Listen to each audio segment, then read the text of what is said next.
Okay. What is up? That was awesome. Welcome, cool. ladies and gentlemen, boys and girls, licensed and unlicensed radio operators of all ages, to the Northeast Ham Radio's monthly July happy hour live stream. The only happy hour live stream that is type accepted by the FCC. And I managed to say all that without snorting beer out my nose when I saw Izzo. Look, it's Izzo the shock love jock. Oh my gosh. I love it.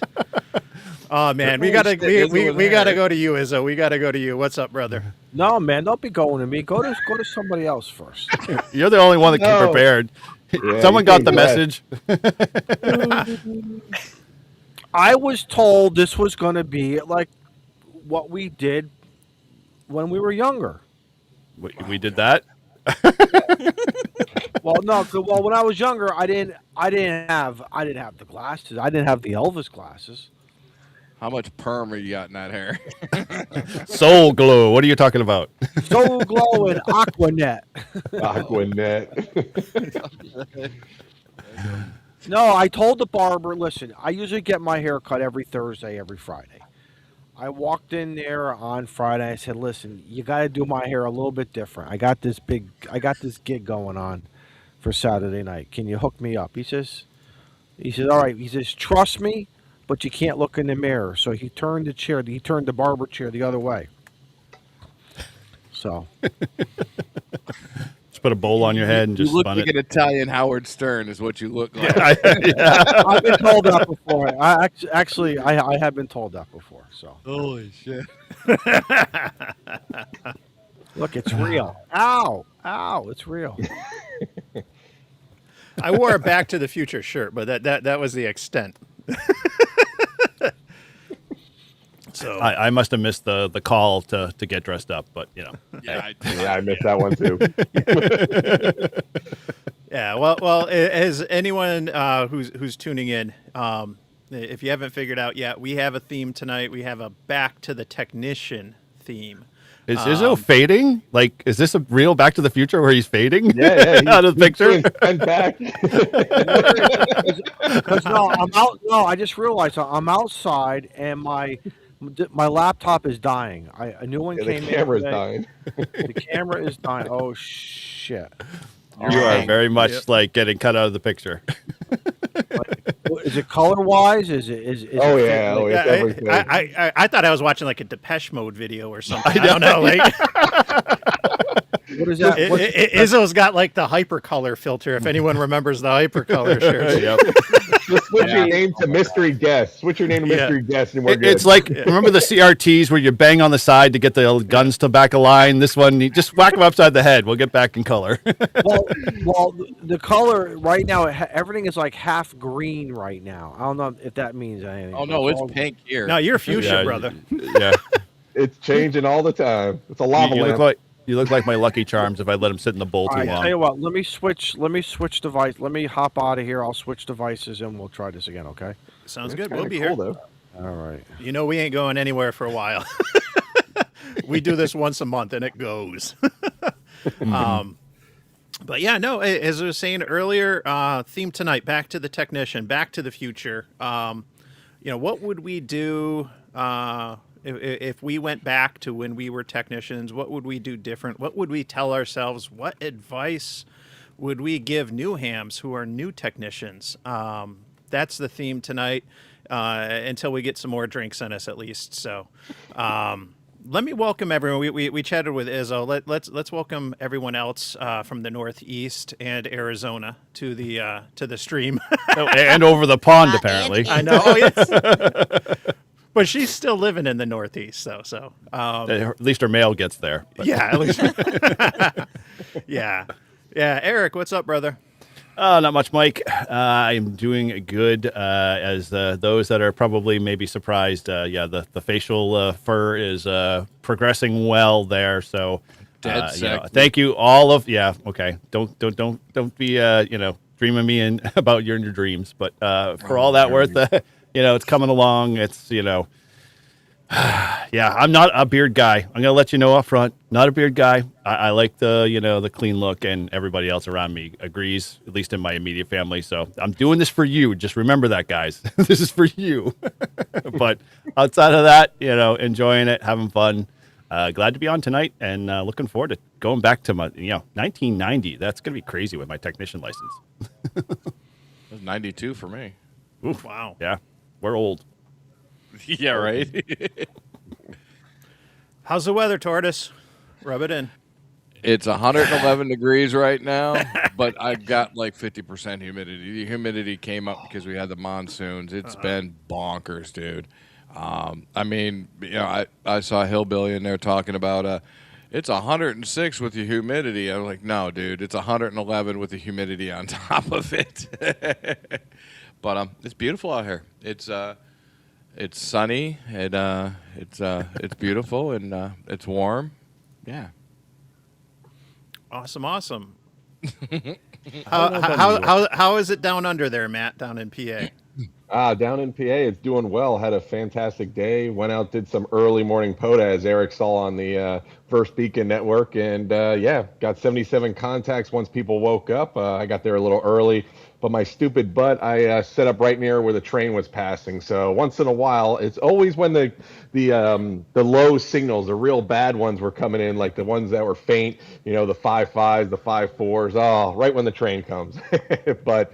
Doing well. The weather's nice up here, and then afterwards we did breakfast and then did another POTA with the actual club. So it was a blast. And then I did the Washington Crossing POTA with just the select members from the club on Monday. So we did the PA side and then crossed the river, the really small bridge. Look up Washington Crossings Bridge. Mm-hmm. When I put my car's width in there, I had 6 or 7 inches on either side of the car for driving that. So it was interesting. And then we did the Jersey side, and I tried to do a Rove, but the one park was all blocked off. They didn't want us to activate, so drove me nuts.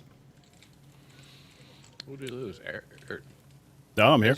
There was Izzo. Izzo jumped off. Yeah. Izzo again? Okay. Yeah. Yeah. It's gotta get the So CRT Matt, back in. you went out early. What time did you go out? And what bands and modes were you doing? Mostly SSB because it was a new ham radio operator from the club. Okay. He loves voice.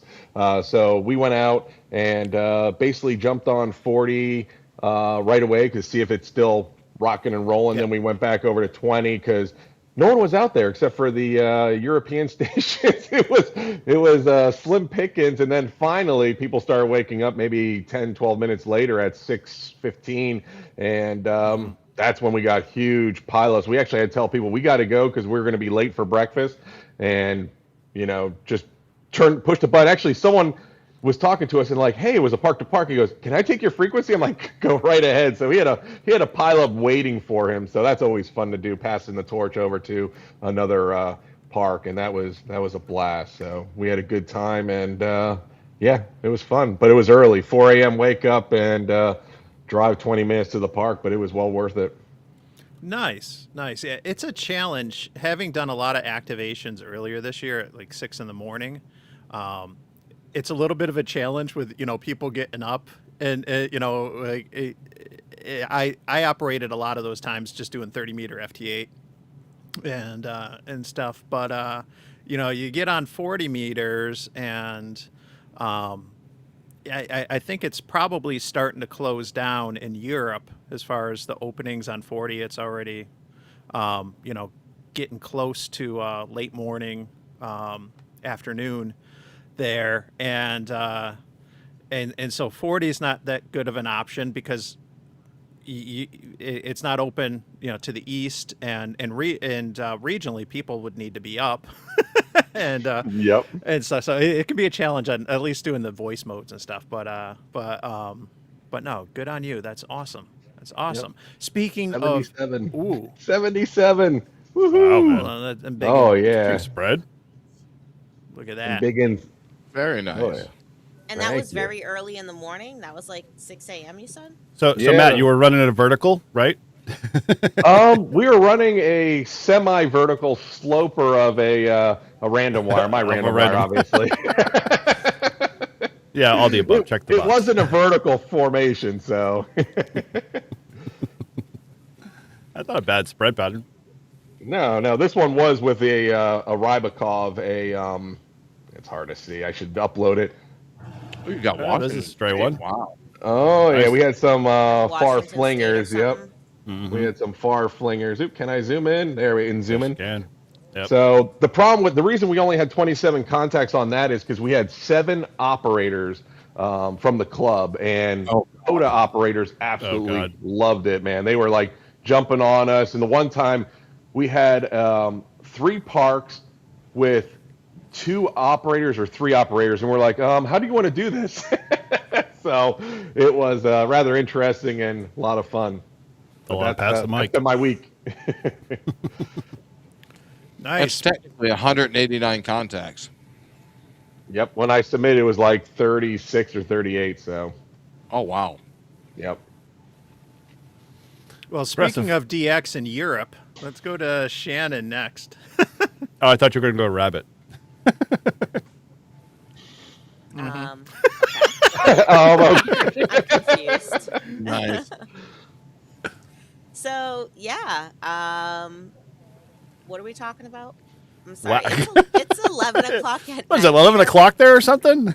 Yeah, literally. it's rather late, and to sort of go along with what Matt was saying with, when you're doing an earlier POTA, there's challenges because like a lot of the United States isn't awake, and what's open in Europe might be different. So I'm sort of experiencing the opposite effect, right? Like one of the first POTAs that we went out to do, I think I talked about it on Brew and Activate. We were out like maybe around 2 o'clock in the afternoon here, but then when I counted back, I realized, wait a minute, it was only 10 o'clock on a Wednesday morning Mhm. on the East Coast of the United States. So a lot of people, if they were awake, then they were probably at work, so there wasn't a lot of people that were using ham radio or whatever. But we did like 3 different POTA attempts. 2 of them were successful, one of them was not. And that was, the one that was not is because it was like a small local park. It's right up the street here. And there's a lot of houses around, so there is a lot of RF noise, which if we had moved the antenna like further into the back corner of this little recreation ground where we were, like maybe it would have been better. But the challenges of trying to do POTA and also keep Miles entertained at the same time, is proving a little difficult, but that's okay. This trip wasn't all about radio. It was No, it all was about tanks. it did. It started out being about tanks, and Tank Fest was absolutely amazing. We need And, video. Um, Or it didn't happen. yeah, You got pictures. I did post a lot of pictures on my Facebook. So if you follow me on Facebook, you can see a lot of the pictures on there. And I can try to post them on Discord as well. The only thing with Discord is that like they only let you post 10 pictures at a time, so it's a little bit of a pain in the neck. So then, I gotta like go through and pick out which ones are my favorites or whatever. But, I did take some video using my little like fake DJI camera. I don't know how good it's gonna come out. I did that mostly on the day where Tank Fest was 3 days. So the first day we did like all the indoor part of the museum. The second day we did all the outdoor stuff, which was really cool. I was able to like climb into the commander's seat of like a warrior armored vehicle. That was pretty cool. I was able to Awesome. climb into the gunner seat of a Challenger 2 tank. So that was really cool. So there was a lot of like stuff that you could do where you could actually like go into the tanks. And then the third day, I ended up upgrading to what do you call it? Like the bleacher seats, where you can, basically sit in this covered area and see the whole arena. So you get to see the whole, all the different little tank shows that they do. So they started off with like all the different challengers. So they actually are just bringing into service a Challenger 3 tank. So they Nice. gave everybody like a preview of the Challenger 3 tank. And they did like World War One tanks, World War II tanks. And I think they did like Cold War tanks. So that was, it was so cool to see all that stuff and learn a lot of stuff about, all different armor and tanks and different vehicles. Like there's this tank, this vehicle that it's the bridge tank, and it just unfolds this gigantic Bridge tank. bridge. Yeah, it was crazy. I did take a video of, I think, if I remember correctly. I don't know if that was on my phone or what that was on, but there's also like tons of videos on YouTube from, the Tank Museum and where they do, all different videos of Tank Fest and deep dives on tanks. So yeah, that was Tank Fest, and I mean that was like a month ago now. That was like a month ago this weekend. So, I mean, we've done a whole bunch of different stuff since then. Going to, being here in the East Midlands, doing some little day trips. Like I said, we just went to that adventure farm with Miles today, so that was really cool. They had like all these little paddle pools and sand set up to make it like a beach, because we're like basically the furthest away from a beach as you can get here.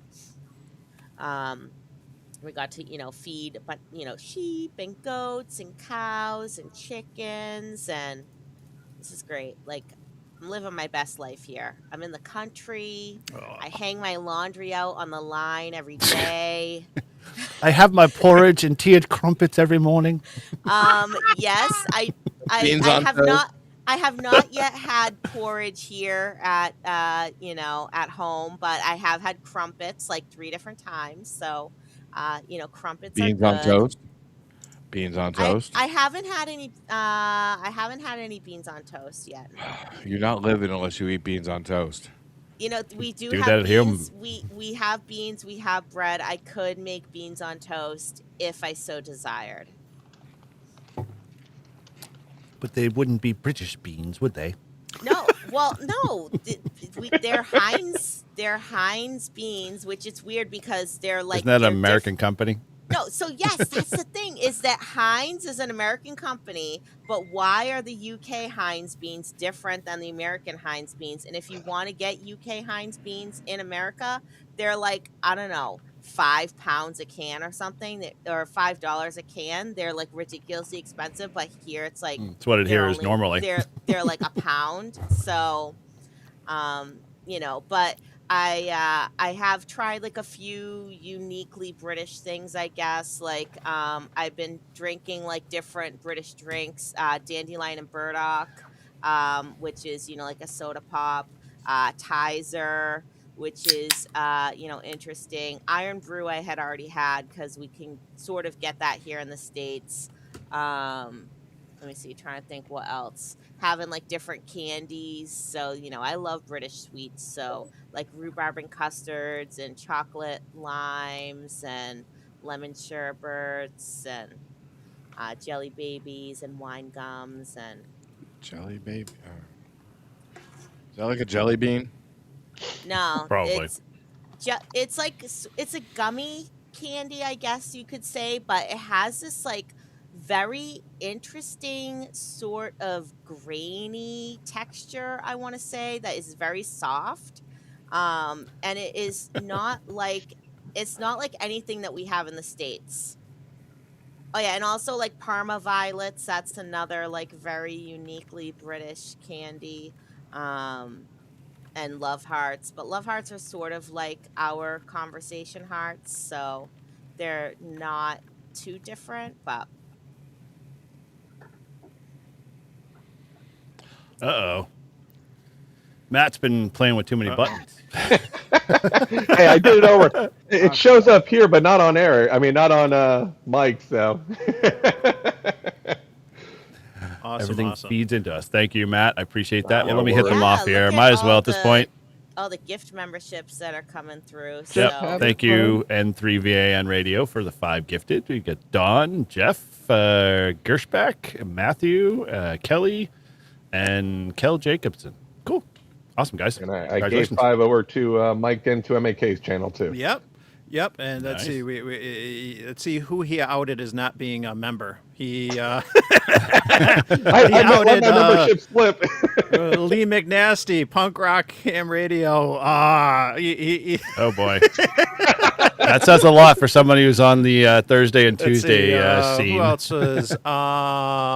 Vaughn got one. KR4, Photo power. JRD got one, and so did Ron Walensky. So, welcome to the channel, folks. One of my only channel perks, aside from the really awesome emoji, just hit refresh, is early access to videos. I just made a video. I haven't made it members only yet, but I just recorded one, so I'm going to flip it over to members only tomorrow. So you'll get early access to that if you're a new member. Welcome aboard. Rabbit. Pay attention to the chat, guys. With me, you'll get a whole bunch of cool stuff coming across you. So, Yep. Rabbit, what's going on, brother? Not a whole lot, man. Picked up a 3D printer last week, I think it was. So I've just been crushing anything and everything. what'd you get? Bamboo Labs A1 Mini. Ooh, So Nice. I got it off the marketplace for a really good price. The person that was selling it bought it back in December, so it was fairly new, not a lot of print time. So I've just been crushing it. Anything and everything ham radio related that I can find to print, I've been printing it. So did a video on the prints, some of the stuff I did for the inflate antenna on Wednesday. So editing that right now and get ready to kick it out. you need to get like a couple more inflate antennas and then just a long mast and then make a beam out of it. Don't tempt me. I'm just throwing it out there. It's an idea. I get a lot of questions about that. Now that I've been selling some of Matt's antennas at Hamfests. You're a distributor. He is a distributor. Well, I reached out to him, like I kind of realized going into this summer, I'm like, I got a lot of ham stuff that I'm not using a whole lot of, and we have shelves of HTs and all kinds of things we can easily get rid of, and I was like, you know what, I'm gonna actually sell. And so a buddy of mine who might have seen in a recent video was making the pickle antennas. I was like, hey, let's just share a table and sell some stuff. And so we're getting rid of some of our old stuff. But Matt was thinking about coming up for my club's Ham Fest, which was in June, and he couldn't make it. And so I was like, hey, well, I'm gonna sell. So just send me some stuff. And the running joke, I saved the box because I show it to people at the Hamfest, and I was like, dude sent me a 10-pound box of antennas, like, 'cause it says on the label 10 pounds, like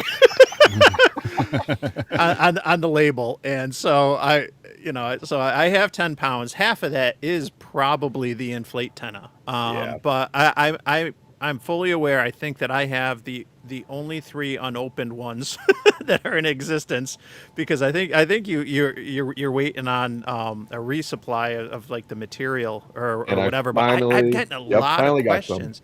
People are like really intrigued by it and stuff. And it's like this is the only antenna that's out there that I have not used, and I didn't want to open one up because I know that like stock is limited. Like,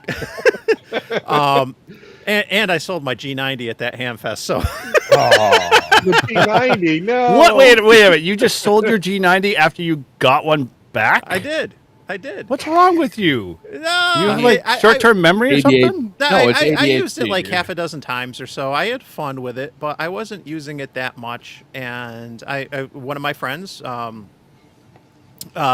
got Ron W2ELS, who's got the 599 Signal Report podcast that focuses on CW. He was really interested, and I was like, hey, if you're going to sell it, let me know. And so, I sold it for what I bought it for, and I had bought it from a friend. So it's just kind of no one's making any money on this thing. It just keeps changing hands, right? But I had fun with it, but I just wasn't using it as much. I think there's a difference when you start out in ham radio, and if you start out with something, you don't, whether it's a Baofeng, if it's a G90, if it's a Yaesu, it doesn't matter. You don't know, you don't have anything to benchmark against, right? And then when I pivoted and I got my 705 and 7300, you just get in those radios so comfortable in that ecosystem because ICOM has very consistent UI and and it's good quality. It sounds good, and I think that was like the biggest pet peeve was the sound when I went back to the G90. And you've but heard you kind Walt of comment knew on that. that. And I was Like, "Ah." the only strength the G90 has is that it can tune a wet noodle on a 100-mile-an-hour windy day. Like, you know.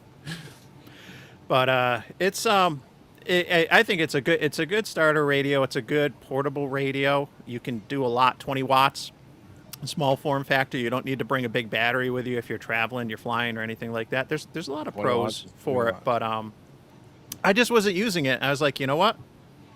There you go. So no qualms Well, whatsoever, and I'm glad it's in good hands. And it's Good being that used. you pass it on and you realize I don't need to hoard everything, Yes. till death do us part. But at the same time, like, dude, like, you have short-term memory with the G90. Like, you give it away, you get it back, you give it away. It's like a bad relationship. Yeah, I like that.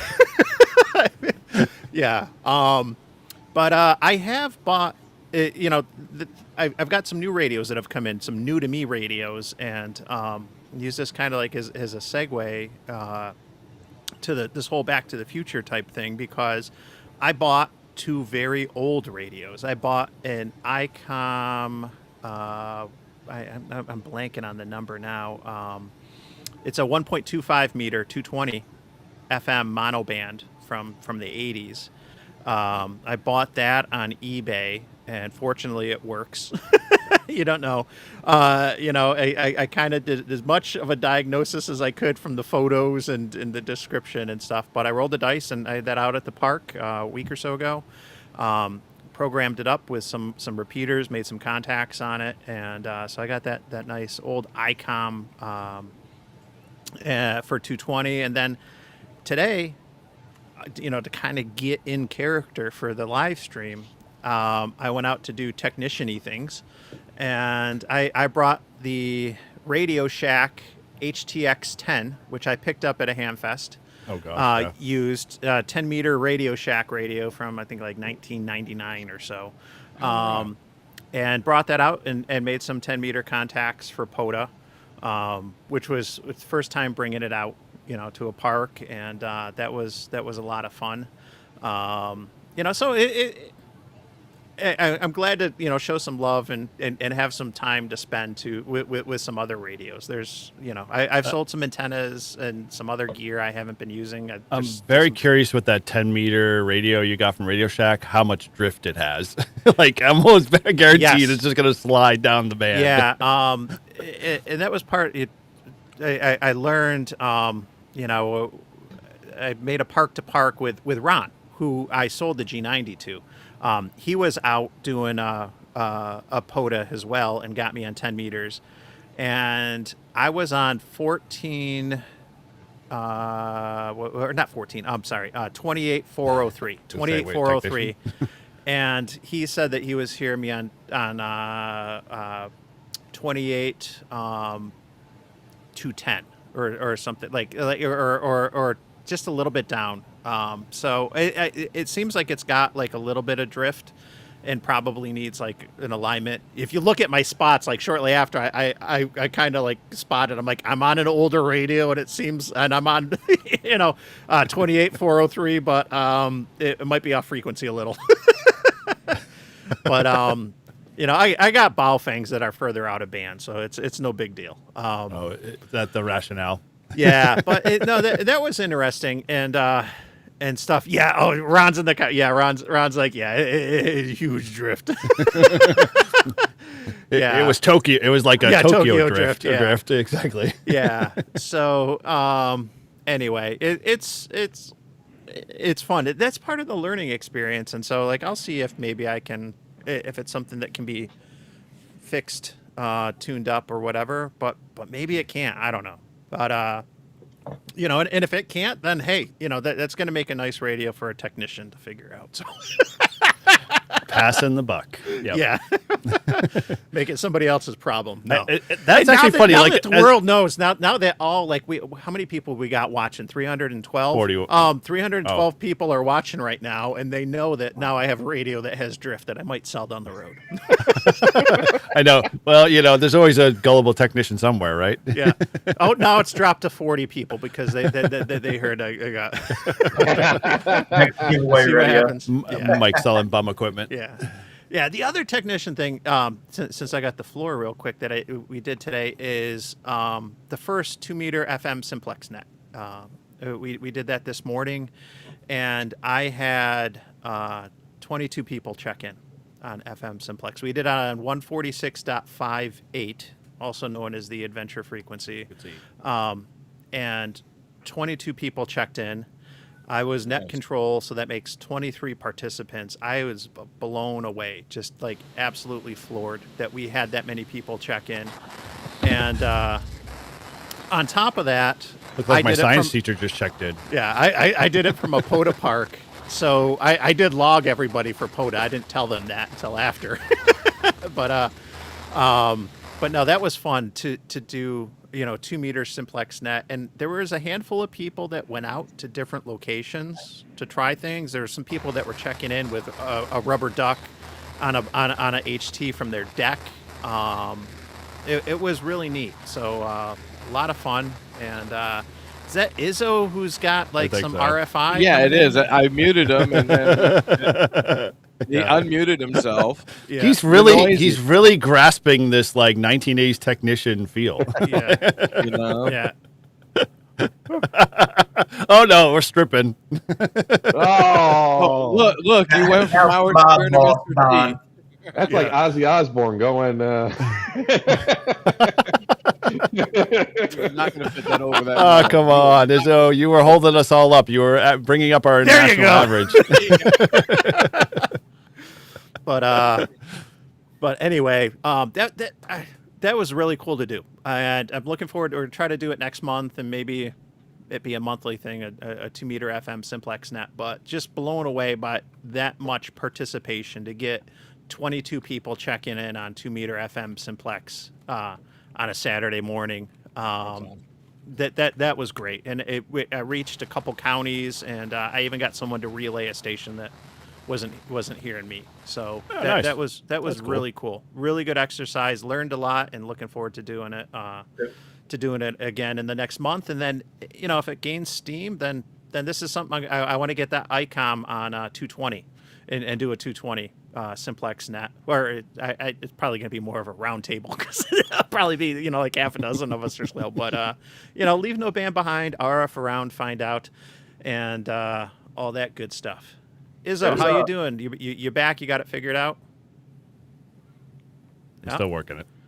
Dude, that's awesome. Like, Yeah. glad the net turned out well. I know we do a bunch of them kind of like spurious during like our regular nightly nets, and some people will be like, hey, let's just do a 5-2 kind of thing and, see how it goes. And it's pretty fun to see and, be a part of. I being in a whole RF hole where I'm at, I, don't always have the option to play, but when I'm mobile, I try to get out there and do stuff. Yeah. So, yeah, it's really cool. Yeah, and the thing is, and I'm in kind of a central location in the suburbs, which is helpful. And I picked a strategic park, which has, some elevation and clearing for the suburbs. And I've done 2-meter POTAs there before, which I've live streamed, and you might have seen.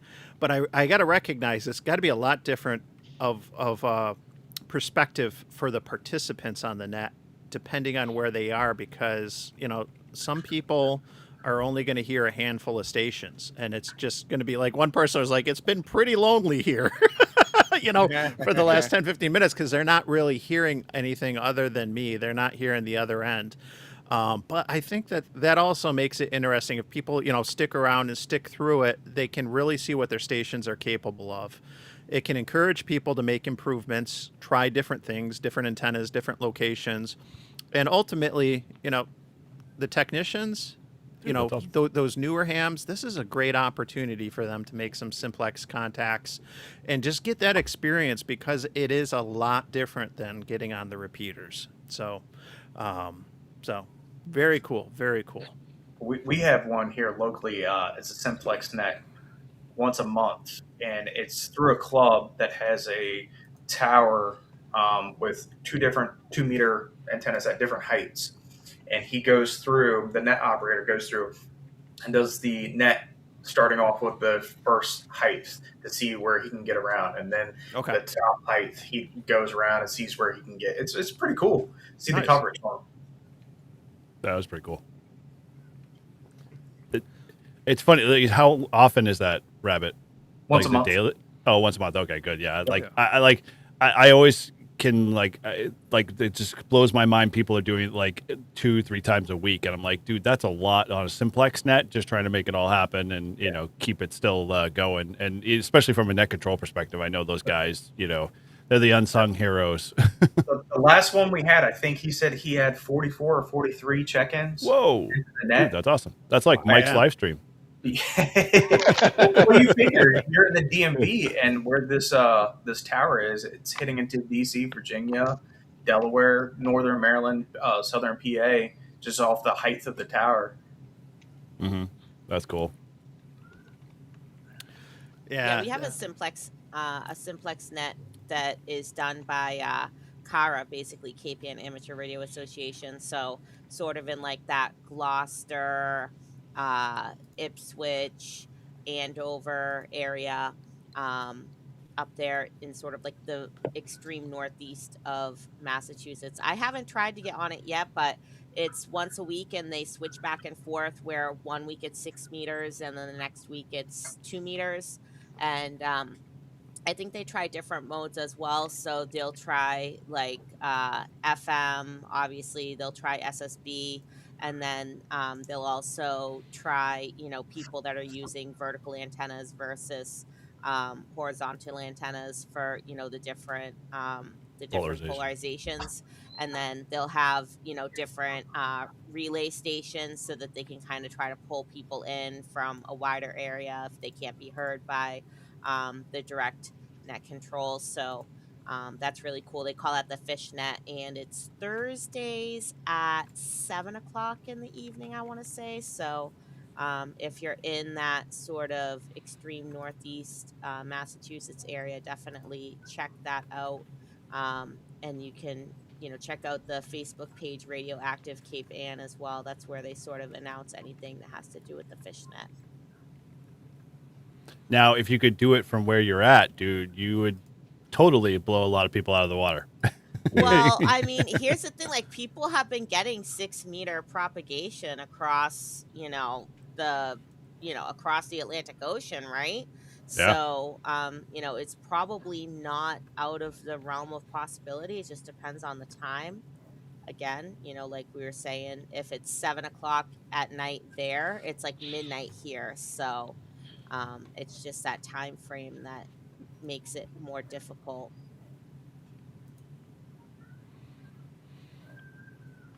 Only if you had a time machine. Right? So I either, I need a have an El Camino. DeLorean, or I need like the Harry Potter, Hermione has the time turner. Okay. That's sort of, that's like the I guess the millennial equivalent of the time machine DeLorean. All right. Izzo, you got the mic working? You tell me. Testing Whoa. 1, 2, 3, 4, 5. Wow, 5, it's 4, like 3, you jumped 2, 1. into the 2000s. Awesome. Yeah, he's in stereo. Am I wrong? That's not a good thing. If you can hear me twice. You're fine. You're almost like the sultry sounds of Joe Brett, but Izzo style. Nothing can be. Oh. It's like Joe Brett, but Italian. Exactly. Yeah. Where's my antipasti? Give me antipasti. You know what the difference is? You know what the difference is? I talk with my hands. Yes. How you doing? Listen, Yeah. that's not only an Italian thing, though, because I'm pretty sure Irish people do that also. They just don't Mostly admit it. all European Yeah. people talk with their hands. That could get violent. Yeah. So how you been, Izzo? We kind of were going around just sharing stories, kind of what we've been up to real quick. Well, before we dive I into was things. chasing Matt was it you and Matt today on 20? Well, first you guys started off on 40 meters, I think, or 20 meters. Because my ham alert came up this morning, or was it yesterday? It was yesterday. Yesterday. Well, I was only on today. All right. All I know is, Matt, I heard you. You were you were in PA. Yep. And again, 20 meters from Connecticut to PA, it's just really not going to work. Yeah. But yeah, I could hear you. I had a low noise floor. I'm like, man, I would love to work you on 20-meter ground plane. Somebody came up in my ham alert yesterday. I thought it was Matt and Mike, or wasn't somebody on yesterday? Or no, Eric, you were on yesterday, right? No, definitely not yesterday. It was like, no, it was definitely earlier in the week, if anything. Okay. But anyway, so I went to 6 meters because 2 meters up here this morning around 10 o'clock was wide open. 2 meters was so wide open, it was crazy. I checked the propagation thing. 6 meters was, I had a couple local errands I had to run. I come back, threw on the HF rig there. 50.165 upper side band. Some guy in Florida was like how we're all talking right now. Beautiful. I went away. I went upstairs to go get a cold drink. Came back outside and he was gone. I would have loved to try to work this guy. So, but it was fun. It was fun to hear for the first time some nice 6 meter audio coming out of ICOM 7300. It was so. Hey, Tomorrow going out into the parks. So, Roger wants to know what you're smoking is, though. Roger, this is the Jaime. Here we go. This is the Jaime Garcia from And my Martin. father's. In Biggin. Oh, Someone in press the Biggin them. Hang All on, right. hold I it. was- There you go. There we go. You assume the label's authentic. This is one of my favorite cigars. So, Right. anyway, what else is going on? Going to Huntsville still? No, my vacation time got canceled, so I am unable to attend. Man, you are the only man that I know, like, your work controls all your vacation time. That's a bummer. Yes. Yeah. Well, no, I'm the same way. they normally don't, but for the last few years they've had to. He's not the only- I've had to do it. Well, I've gotten lucky at Christmas time because I don't. But they put in some blackout periods where you could not take personal time or vacation time. As of like December 1st, I think they stopped it for the whole month. Whatever was on the calendar was on. That's what it was, and you were either to work it or what. I might be going to Ham Exposition up in Marlboro. Well, if you So I go, didn't know let me if any- know. You let me know. Okay. I'll go with you. That's Matt, you gonna going be a this year or lot. no? Matt, I was just saying, Matt gave a thumbs up. Matt, you're going, right? Oh yeah, I'll be there. Will you have a table or are you just walking around? Oh, I got tables. Yeah, Hey, Matt doesn't do we go want to unless tell he's them what selling. happened? Hey, Matt, do we want to tell them what happened or should just let it be a secret between you and me? Oh no, you can tell. I found out where the other one went to. I told the guy. Some other paying customer. Did he Yeah, I get got my you. order? Did he get my order? He got your order, brother. Did I pay for it? Oh no, I don't know. You got most of it. I mean, when we got the shirts, when I mailed you the shirt with the padding, that's what screwed it all up. So, guys, let me tell you what happened. So the 64-1 antenna bug out is out from Matt. Okay, he's had the 56 out. I said, give me a 64. And by the way, I said, I lost some weight. Give me a shirt. I'll pay you some extra bucks, or I'll buy 2 antennas. I'll give one away for whatever. We'll work it out later. This is, as men, we'll work it out later. A couple days later, the package comes in. I'm all excited. I go to the park and I'm like, damn, this antenna is incredible. This is that's the awesome. worst. This and that is the 56-1. But that's okay. That's okay because it's still a Reliance antenna. So what does that tell you, right? Right. It's still a Reliance antenna. So It'll I work. told It'll Izzo to work give it out. away on Clubhouse or wherever he wants, and I'm sending him an actual 64-1. But I got a customer going, hey, I ordered the 56 to 1. I got the 64 to 1. I'm like, oh, Izzo's Oh, antenna. Yeah. It's all good. It's all good. Matter of fact, I've got some stuff here at my house. I think it's time. I have the 5-year rule. If I haven't used it, touched it, did something with it in 5 years, I think it's time to let it go. It's time to play Frozen. Let it go. Is that let only it go. ham You know, radio equipment or family members too? family members, tools. No. Actually, tools I don't. Tools are like the stuff you see on a fire truck, right, Rabbit? Some if you family use it members are once, tools. well, some members, yes, they are. But Mike, you're absolutely right. They can be, but I think it's time for me to either go to Antennas Anonymous meetings, but No, just keep Is there buying. such a thing? I didn't think there Listen, was. Just keep So buying. did you watch yesterday's Brew and Activate? Because Eric is all about like paring down your I'm not paring your down. Poda bag. Bring it in the field. Was it Marie Kwan? I always get this wrong. What's her No, last name? Marie Kondo. Kondo, whatever. You know, that crazy chick from wherever. It's all this the about 10 cutting things. Was this your 10 a.m. stream? Oh yeah. Yes. Every Friday. Yeah, Brew and I Activate. threw it on. And we got busy at work, and I never. All of a sudden, next thing I know, you guys were off. I'm like, "Cripes, I'll just go to Team You'll- Replay and yeah, watch it." you'll have to So, watch it on Team Replay. But that was basically, we were talking Apparently we're not about, that- getting stuff out of your Poda bag that you're not using or whatever. And, I had said, is this like the clothing thing where you take all the clothes in your closet? Do you do this, Closet. Izzo? And Yeah, you turn the hangers go in the wrong direction, so that then if you take it out and use it, the hanger is going the right direction. So then no. Wait a minute. My wife will tell you. that's- My wife will tell you. I am very particular in my closet. Well, it's a shared closet. Okay. I have never had a walk-in closet in my life until we moved here. Never had a walk-in closet, and I love it. Okay. But here's the problem. I'm very, very organized when it comes to all of my ham radio t-shirts. First off, I fold my t-shirts a certain way. She hates how I fold them. It is I what it hate is. That's All of okay. them do, but the anyway. square fold like at a store. I roll mine up No, and she stick it in the does. drawer. She does that, and I actually like how she does it, but I don't do it. But what I do is all of my ham radio t-shirts where I have just something over here are like soldiers being stacked. So depending on what I'm wearing will determine what shirt or vice versa, right?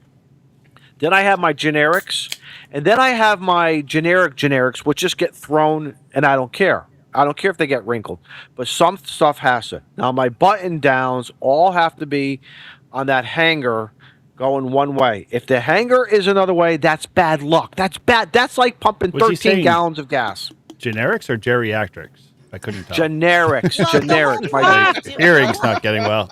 the whole point of doing it is so that you can visually see what you have worn in the past 6 months or year or whatever. Because like if you haven't worn it in a year, then you're supposed to get rid of it. You're extending that. You're like, you have a 5-year rule. So I mean, But yeah, but Shannon though. But see, sometimes clothes can go more than 5 years because the more you wash them, the more comfortable they get. They get. Well, and they you're a guy, become Izzo. There's a 10-year rule on most, 10-year moratorium on most T-shirts. So well, by Yes, the time you yes. wait 10 They live that years, long. anything that's gone out of style comes back into style again, right? Right. Doesn't it Well, in exactly 10 years, of go course. 10-year cycle. But like my Reliance, so like my brand new Reliance is that nice black T-shirt, and again I make sure it gets folded really nice. I bought a Salty Walt one; it gets folded really nice, and in the corner I could see when I stack them. And I have a rule, like I do it with Clubhouse, and I've been doing it here.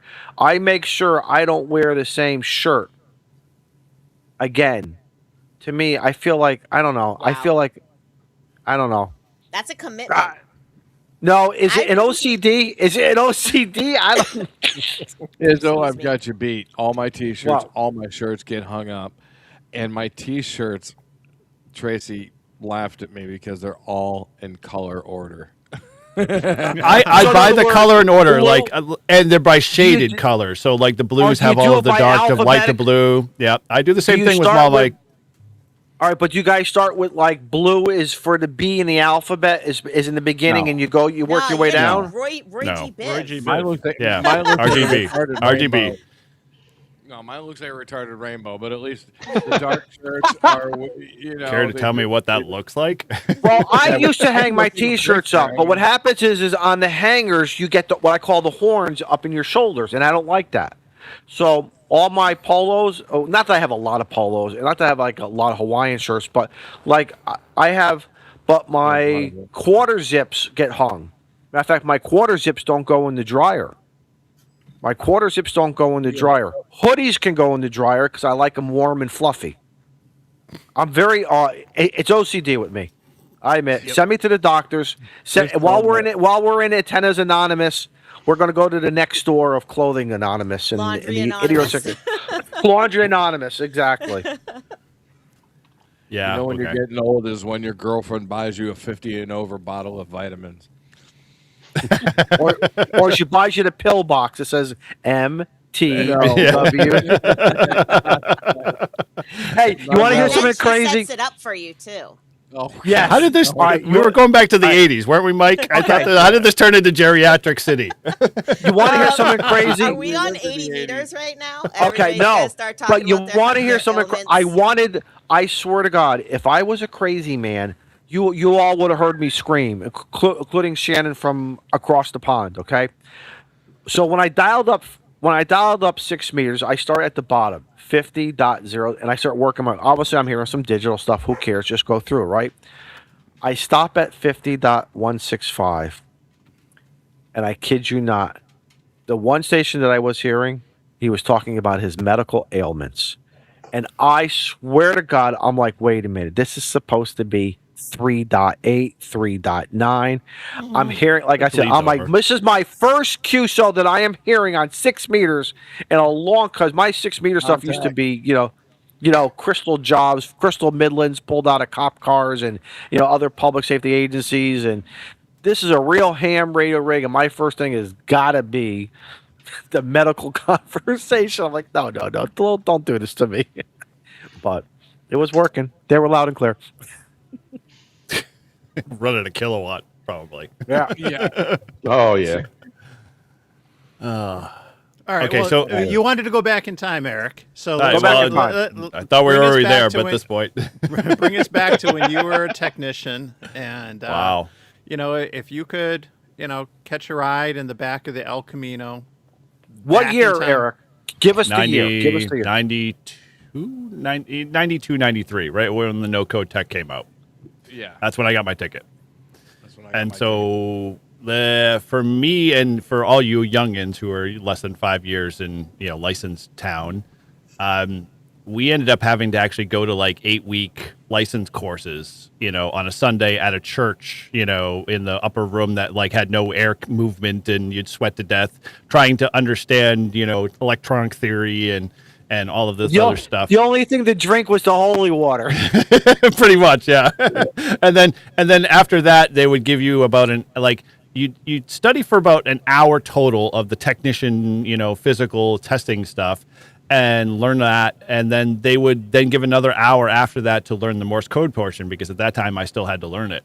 And I was doomed from the start. I could never get Morse code, could never force myself to learn it, couldn't do the 5 words per minute if, needed to, save my life on it. And so it only was like kind of like out of the blue when the FCC released the, hey, we're going to do this no code technician thing, that I was like, oh my gosh, the eyes opened up and, things were like, oh, this is great. And so, I found a testing session like a month and a half later and then just studied and finally got my no code tech. But yeah, that was a long, long time and a long, long process, where now it's like, what, you take it on a weekend and, you get your test and you pass it.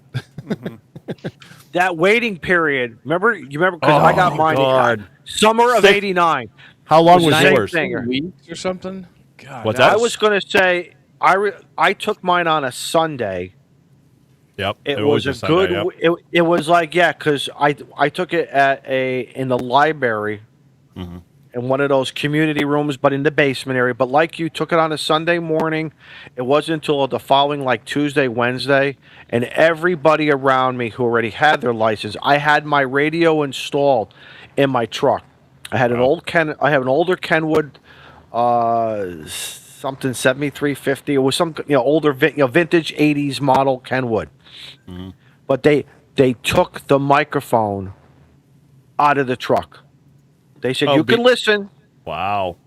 but you cannot transmit. Now these were my buddies, but in order for me to not break, which I told them I wouldn't happen, they said no. You just get the microphone out of there. So while we were having this argument, one of my buddies went into my truck and he pulled the microphone out. And of course he was bigger than me. He was like 6'5". I was like, 6'5", 6'8". He was hanging it in front of me. He says, "You're not getting this microphone until you come back with your envelope, from the SEC that shows you. Remember your paper copy." Mm-hmm. Yeah. Oh gosh. Yeah. That like you had to fill it all up by hand with a pen. Like it was like there was no typing. Yes. There was not. Yeah. Correct. Oh, yeah. And you better do it neatly, because if you screw it up. Yep. Yeah, it delays the process even worse. Like that was like I'm a lefty, and my handwriting, I used to get whacked by the nuns because my handwriting was so bad. And so with that, like I was like printing very slowly and made sure everything was on. But it still took me, I didn't get my ticket for like 4 months because the people had to like pile it into an envelope, pay the postage, drop it off at the post office, send it into the FCC, and like you wouldn't know from the moment after you passed the test over, after they told you passed it, how long that would be. It could be months. They could have delayed it. They could have just, the Elmer at the time, or the VE at the time, probably was in his 70s, and he's like, "Oh, I'll get to the post office on Thursday," and finally it's like, "Oh, it mailed on Thursday. Okay, now I got another 6 months." So I think I got it like 6 months after, like really. No, 6 I months literally after. got Yeah, it was pretty mine. fast. I got mine in like 12 days. I'll never forget. It was after Labor Day when I got it. It was like that Wednesday, Thursday. And I walked into. I was working at the CB shop. I walked in there. And that morning, I showed them my license. They gave me the microphone. I went out. I plugged it in. I don't think I shut up. For probably about 3 or 4 days. I knew somewhere along the line I was probably being a lid. I got corrected. I got it corrected appropriately. Or what was the term? N2 MAK. What was the term you guys were using on Jason's show? Jackwagon. About Jaguar. no, about how to correct somebody. Correct this. I forgot what it was called. It was some niche word that you guys were, but it was correct though. Okay. Some guys were very gentlemanlike. They said, "Hey," they said, "Izzo, come here. When you do this, do that, but don't do this and don't do that." And they were very good. Some guys in the beginning, man, you're afraid to pick up the microphone sometimes. But I got past it. But we did a lot on Simplex. That's why I am such an advocate to the 652 and all the other stuff, like what Rabbit was talking about. We did a lot of that stuff. Our Aries nets were always, I think, the first Monday of the month, and after the repeater net, we went over to Simplex. And it was cool. We didn't do much Simplex, only because we were lucky where I kind of grew up in the town. The repeater was up on the highest point in all of the town area. So I could literally, once I finally got my HT, which there's a story behind that one and I won't get into it. It's just too long. But once I got my HT, no, I didn't. I had to burn a certain kitchen down, but that's a long story. With it, I ended up getting, like the FT 470, like that was like the first Yaesu dual band radio that came out. And I can't tell you, just like Izzo said, I probably pissed off a lot of the old timers on the on the repeater all the time. I'd be like, N1JUR listening, N1JUR talking, N1JUR monitoring, and then I would have a conversation with everybody, and I became the staple. But I'm sure I probably annoyed everybody that they'd be like, oh, N1JUR, I don't want to talk to him. I'll just wait until the afternoon traffic. I bet you we forced guys to go to other bands and other modes. Yeah, exactly. But we moved them to HF. Yeah, but something though, I think we had fun because wasn't that what it was all about? Mm-hmm. And there was always that one ham who wanted to see how much you really knew. tell me about the resistor and this and that. And like, I don't freaking know what you're talking about. I hooked up my radio and I checked for SWR. No, it's VSWR. Okay, fine, VSWR. Yeah. Which I still say today. But again, some people really took it to heart. And I remember when I Wow. started playing, Wow. The truth comes out. I knew that. I figured so. That's why I don't talk on All Star. It's all because of you, Dave. Sorry. Yeah. Don SKT makes a good point. I never did it, but that foam patch was a Dude, that was awesome. It was wasn't it very trivial? It was a very trivial thing because it was almost like the days of monitoring the baby monitors and other things. Right. Because Exactly. some spouses would cuss and when that guy pulled into that driveway, his spouse, his XYL was tearing him a new one for using the auto patch to say hi, and honey. calling because she had no caller ID. She had no idea who it was. She was just picking up the phone, and he's like, "Hey, honey, I'm calling from the repeater." And at that point, you hear her voice go whoop, drop, and it's short answers. It's quick. She picked up that princess. She picked up the princess phone, and they, But the repeater patch was freaking awesome. Like, I didn't have a phone in the car at that time, and like once I got access of the secret code, it was like, oh, cool, I can call mom to say, I'm gonna be late. And so a teenager, you're like, hey, mom, I'm gonna be about an hour late from wherever I'm coming from. And of course, every ham I'd go into like the club meeting a couple days after. Hey, did you get in trouble with your mom? It was like, dude. It was good stuff, man. It was crazy. we had this one guy. He was like I just thought of it. He was probably acting more like the Karen. Okay, of the modern day Karen, and he would dial up the auto patch, and the auto patch would go to because of where the repeater would get tied into the state police barracks of the beginnings of 911, of how it got routed. So they would answer, Troop F Westbrook, state your emergency. Blah, blah, blah, blah, blah. My name is, I don't want to give out his name. I don't want to give out his call sign. I am amateur radio operator, blah, blah, blah, blah. And I'm using the blah, blah, blah, blah, blah, Killingworth Yep. repeater on 155, and I am calling in to call in, blah, blah, blah, blah, blah, blah, blah, blah, blah, blah, blah, blah, blah, blah, blah. And and I know, and now on the other end now for the last 25 years, you're like, guy, just get to the freaking point. What are you doing? Are you involved, or did you just witness it as a passerby? Get to the freaking point. And he was like, bah, bah, bah, bah, bah. It was just, so one day we recorded him, and it was kind of sad, but it was like, should we tell this guy? But shortly thereafter, we disabled the auto patch. But it was just amazing about the perception of the auto patch.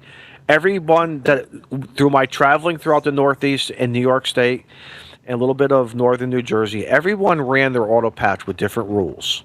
Yep. So You had to figure that out. yeah, Thank you for calling either Domino. the right listening or the hard way. Yeah. But anybody who had an auto patch on a repeater, there were more listeners because they were just waiting for that one time that, some husband has a yeah. conversation with his wife and it's going to be a yelling match and he's going to have to figure out how to cut it short very fast. So we Before, got slick. problems. So we had a 220 repeater, and for about 2 years we had the 220 repeater on the auto patch. I heard more on the 220 side, but it was a little bit more. I think they went home and said, "Listen, honey, this is 220 megahertz. There's not a lot of people listening. There's only probably about maybe 5 to 8 guys. The scanners at the time could not pick it up as well. Most scanners today can't. I think the XYLs were just a little bit more softer about it. Maybe. Some of them Maybe. had no clue. Right. They just had they would go on about their day and hey honey, I have to let you go because we're this is a toll call and so it's going to cost the club some money here, so let's And one let's- last let's- thing. Oh, I got One- banged on that hard. Yeah. And one last thing for our club, to PL or not to PL was one of the most Wow. debated topics that really divided our club. It really we lost some people, It divided some people, even though some options were to help mentor. They didn't care. The 6-letter word called change really scares away some people. I've really found that out throughout my life. The auto patch was the second most, is it contentious, debated topic of why do we have to disable it? And obviously in the late 90s, cell phones were coming in. And then obviously, I mean, look where we are now today now, 35 years later, which, 30 years later with cell phones. I think everyone has the unlimited plan. It's not a selling point. It comes with it, So Free long distance. Well, Izzo, I got a serious question for you though, since we're Yes. talking, we're trying to talk about going back or what we would do different or advice would we give. I'm sure that you're not the only one that has a new ham, had some experiences with some lids, jack wagons, whatever term you want to use. Some hams who are not as welcoming as we would have hoped for, newer hams and stuff. So, what experience? What advice would you give to newer hams to try to navigate some of that? Because I think we're all going to run into, whether it's just on the radio or locally, we're going to run into hams that aren't very welcoming, that always want to be smarter than you, or think that whatever you're doing, you're not doing it right. Like, what advice are you going to give those new techs to try to navigate that? one, we're all lids. Yeah. We're all newbies. Okay, think of it like this. When we started walking, when we were a kid walks at 2 years old, maybe 18 months, 2 years, whatever we as humans start to learn how to walk, we fall down, don't we? Mm-hmm. And we get up again. But one of the things I learned as a parent was not to make, oh my God, the baby fell. And you put this fear into the kids. And then what happens? Sometimes they're afraid to walk again. And that's one of the things that I learned, that it's grow a thick skin, grow a set, but still be respectful. But every once in a while, you have to give it back. Just know when to give it back, the right place, the right time. Like, there was this one guy who was very stern with me, and I'm being very polite right now. And I didn't like it. And I took it, and I took it, and I took it. And finally one day at the club meeting, he tried to embarrass me at a club meeting publicly in the open forum. And I told him he was not correct. I didn't say he was wrong. I said, you're not correct. Your statements are not accurate. I was giving him what I thought was the benefit of the doubt. As the meeting was getting over, they're walking over to the table with the coffee pot and the donuts, and I whispered in his ear, and I said to him, you're an asshole. And here's why. Because I would never treat anybody like that. Family, friend, even my enemies, even the people who I really would never have over to my house and have a cigar, break bread, Thanksgiving, I still wouldn't treat them like that. And you must have had a real problem when you were growing up, either being bullied, intimidated, but you don't come to these club meetings and do it. A month later, we never saw him again. Oh, well, Don't let the door hit you where the good Lord split you. Yeah. So I think it's really how we treat each other, because, again, the books teach us about passing the test and the knowledge within that stuff, right? I think Gordon West when I was studying, I did a lot of the Gordon West stuff. He talks about a little bit from what I remember, but it's not till you get into your local community of hams that you learn, like, again, how to call, like throw out your call sign on a repeater versus calling CQ. Remember that show that you guys were talking about? And I think some people really have some deep rooted psychology problems. And I don't have the time for that. I'm not a therapist. I'm not a psychiatrist. And I'm here in this hobby to have fun and learn. Okay. I think I'm very patient, but I want to treat people how I want people to treat me. So that's kind of a thing that I think we forget. But there's always going to be the bully. There's always going to be the bully. And there's a couple of ways of standing up to the bully. And I like the more direct approach. I don't get in their face. I just whisper very quietly in their ears. And I choose the right words. Again, that works for me. That works for me. And I heard later, a couple years later, the guy passed away. I felt bad for maybe about a second. I'm like, estate sale. Yeah, you know, you know. But this is a hobby. This is a hobby. This is. I don't want to get into this debate here of what is this a service? Is this a? I'm not going to go down that road.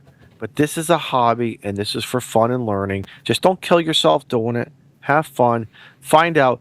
And one other quick thing that I have noticed when the digital mode started coming out, DMR, D Star, guys were running and buying these radios without really learning the new ham, especially the new ham, because they were getting all involved with the whole marketing,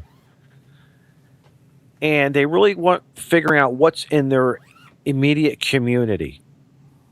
Like for instance, I'm blessed. We have a very intense DMR system here in Connecticut.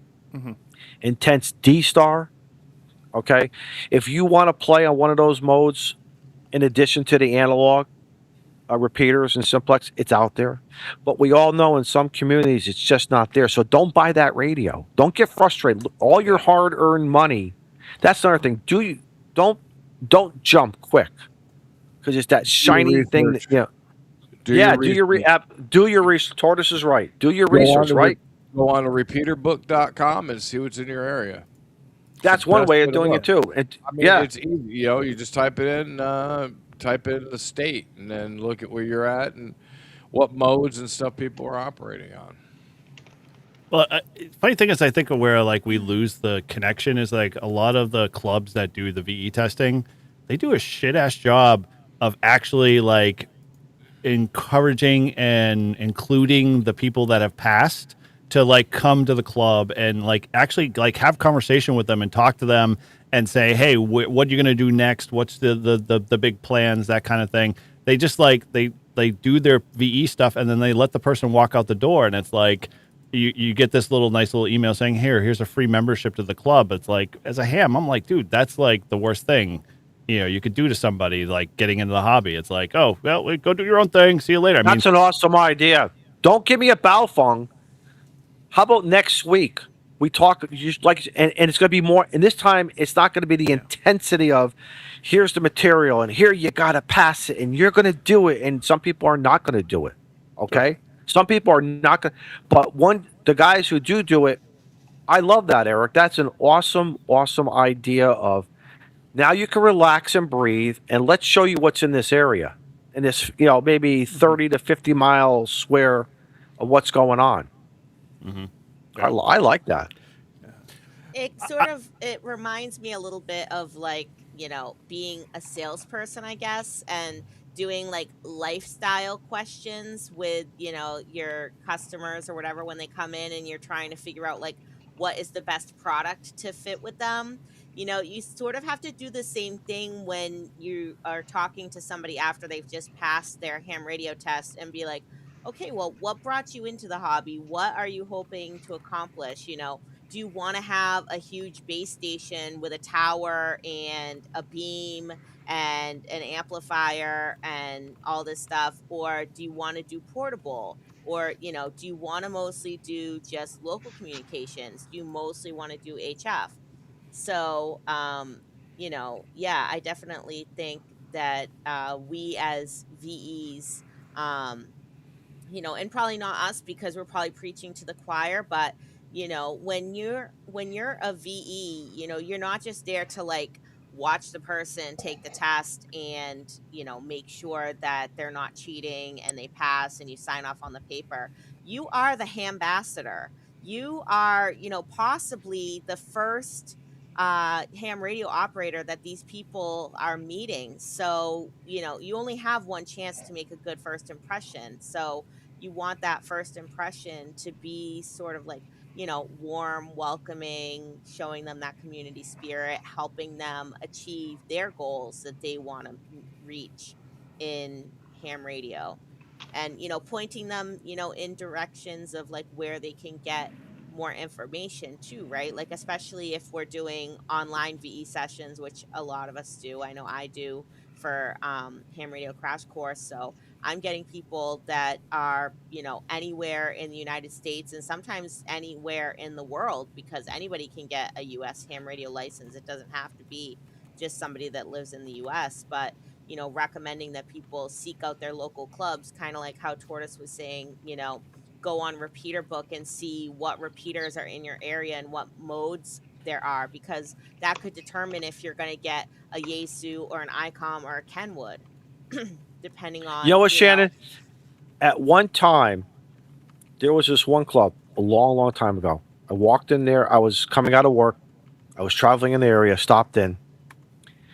They were very, if you didn't have the beam, the tower up at 30 to 30 plus feet, the 10 through 20 Yagi, maybe an amplifier, you were not going to make contacts. Mm-hmm. We here, and again, we're probably preaching to the choir, get yourself a Reliance antenna, throw it up in the mast, don't worry about it, lean it up against a tree in 10 Use minutes, N1J right? or our code for 10% off. Sorry, nobody else stepped And you're up. going to make Nothing percent off. Or if you W1FYG, you'll get someone else's order. But Yeah, anyway, Matt. and I really like how it has shifted, Shannon, because that was the stigma for the longest time. And because of POTA and SOTA and many other things, Winter Field Day and the Support Your Parks weekends, and just going out and operating now, ham sticks and putting them in, run them on a mag mount, run them horizontal, whatever. I think, Shannon, we can now promote. Because I remember I walked in, and after about 20 minutes, I'm like, this is nice guys, don't get me wrong, but this is not my party. I live in a condo. I do all my mobile stuff. Matter of fact, I was basically 10 and 11 meter mobile. That's all I was. My Camaro was, outfitted for VHF, UHF. That's all I knew and cared about at the time. But it's amazing. So maybe now like Shannon, like what you're saying, as groups can promote, it's not always about the big antenna and the big tower to make signals. Yeah, for that armchair copy, that's cool. Look at the digital people coming in now. I'll bet you there's a vast amount of guys playing on FT8 who don't pick up a microphone or hit a paddle. Oh yeah, Dude, I'm sure. all the Otis took it all over. I mean, once Oda, anything on the air kind of rolled in, it changed the whole dynamic of ham radio. Like, nobody has to have a shack now. I want to But actually real quick. everybody needs an inflate antenna. Yeah, Yeah, Rabbit loves his. Oh my gosh. yeah. He loves it when he gets it up. He loves it when he gets it up, doesn't he? He loves his antenna, but you don't want to love your antenna. I want to be mindful of Rabbit. Shannon, since Yes, Shannon's Shannon, 5 go. hours ahead. Since Oh yes. Shannon's in the future, and I do want to hear from her, because I think she's going to bring an interesting perspective. Like going back to when you first got technician, if you could go back, like what would you change, or what would you tell your old self, to better prepare you for the hobby? Well, the thing is, right, is that I was actually never just a technician, because I went straight to general. I did study for both technician and general at the same time. So That's that's right. probably, that is like one bit of advice that I would probably give, a new technician, I guess, or somebody who's like thinking of taking the technician test, is to just, try to study for the technician and the general at the same time. Or, if you're not into just memorizing the answers to the questions and actually learning the content, keep studying very quickly, because, really a lot of the fun does start on, in the general portion of the bands, with, being able to get on HF and, being able to kind of talk to people and make those further contacts. But, Yeah. yeah, I think just, don't be afraid. Try not to have mic fright,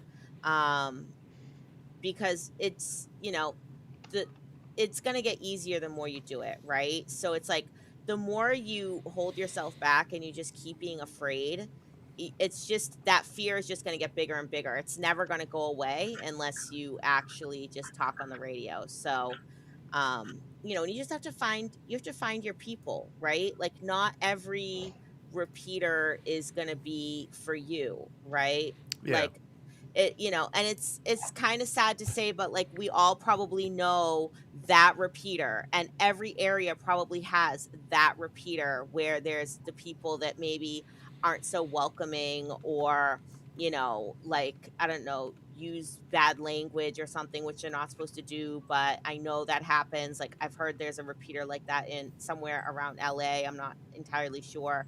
But I know there's a repeater that is like that is within my realm of like transmission. And I actually had somebody else approach me on HRCC that was from the same or similar area, and they were like, oh, I tried to talk on this repeater and the people were really rude. And I was like, oh, was it such and such repeater? And they were like, yeah, actually I think it was. So I was like, yeah, I experienced Mm. a similar situation where somebody had made a comment that was sort of like offhand about oh, I gotta get home, I gotta get off these roads before the stupid parents come out to pick up their kids from school. And I picked up the mic and I was like, hey, this is KC1OHT, and I just want to let you know that I'm one of those stupid parents right now on my way I to go love pick it. my kid up from school. And I really don't appreciate your attitude on the radio. There's people, in all different areas of life that use ham radio, and that just really like puts people off from ever wanting to talk on here. So, and I haven't gone on that repeater since. And I stick to my repeater formerly known as N1HSY. Now it's like W1VYI in Topsfield, New Hampshire, where we have our 2-meter PokeNet every day at 0830 hours. And it's, a lot of the same guys that meet up, and we just have our little morning rag chew round table and talk about what we're having for breakfast, or what we did in ham radio the previous day, or some topic always ends up just coming up organically. And it's such an amazing group of people, and we all we watch out for each other. And so you gotta find your flock, as someone here said. Jason Lockwood, You're absolutely right. 7395. That's it. That is it, Shannon. You got to find your flock. You got to Can we find not it. say that term because that's the surveillance system that the government Oh. uses? But whatever. Oh, we're gonna Or get is it- demonetized. Exactly. Sorry. Find your herd. But anyway, that's my Find your 2 herd. pence. Take it for what it's Herd. worth. Yeah, no, I think you raised some interesting and some really valid points. One, which now that you say it, I know you've said it before and I've heard it from others, and I don't know if there's books out there for this, but this is clearly something that's an opportunity, is for somebody to create like a book and a course that's geared towards somebody studying for both the tech and the general at the same time, and kind of preparing for both. Because of how similarly those are, and then the extra exam is way out there. But I being a pandemic ham, I did everything on my own for my tests. I was doing audiobooks, and I was kind of in my own bubble. It was during COVID.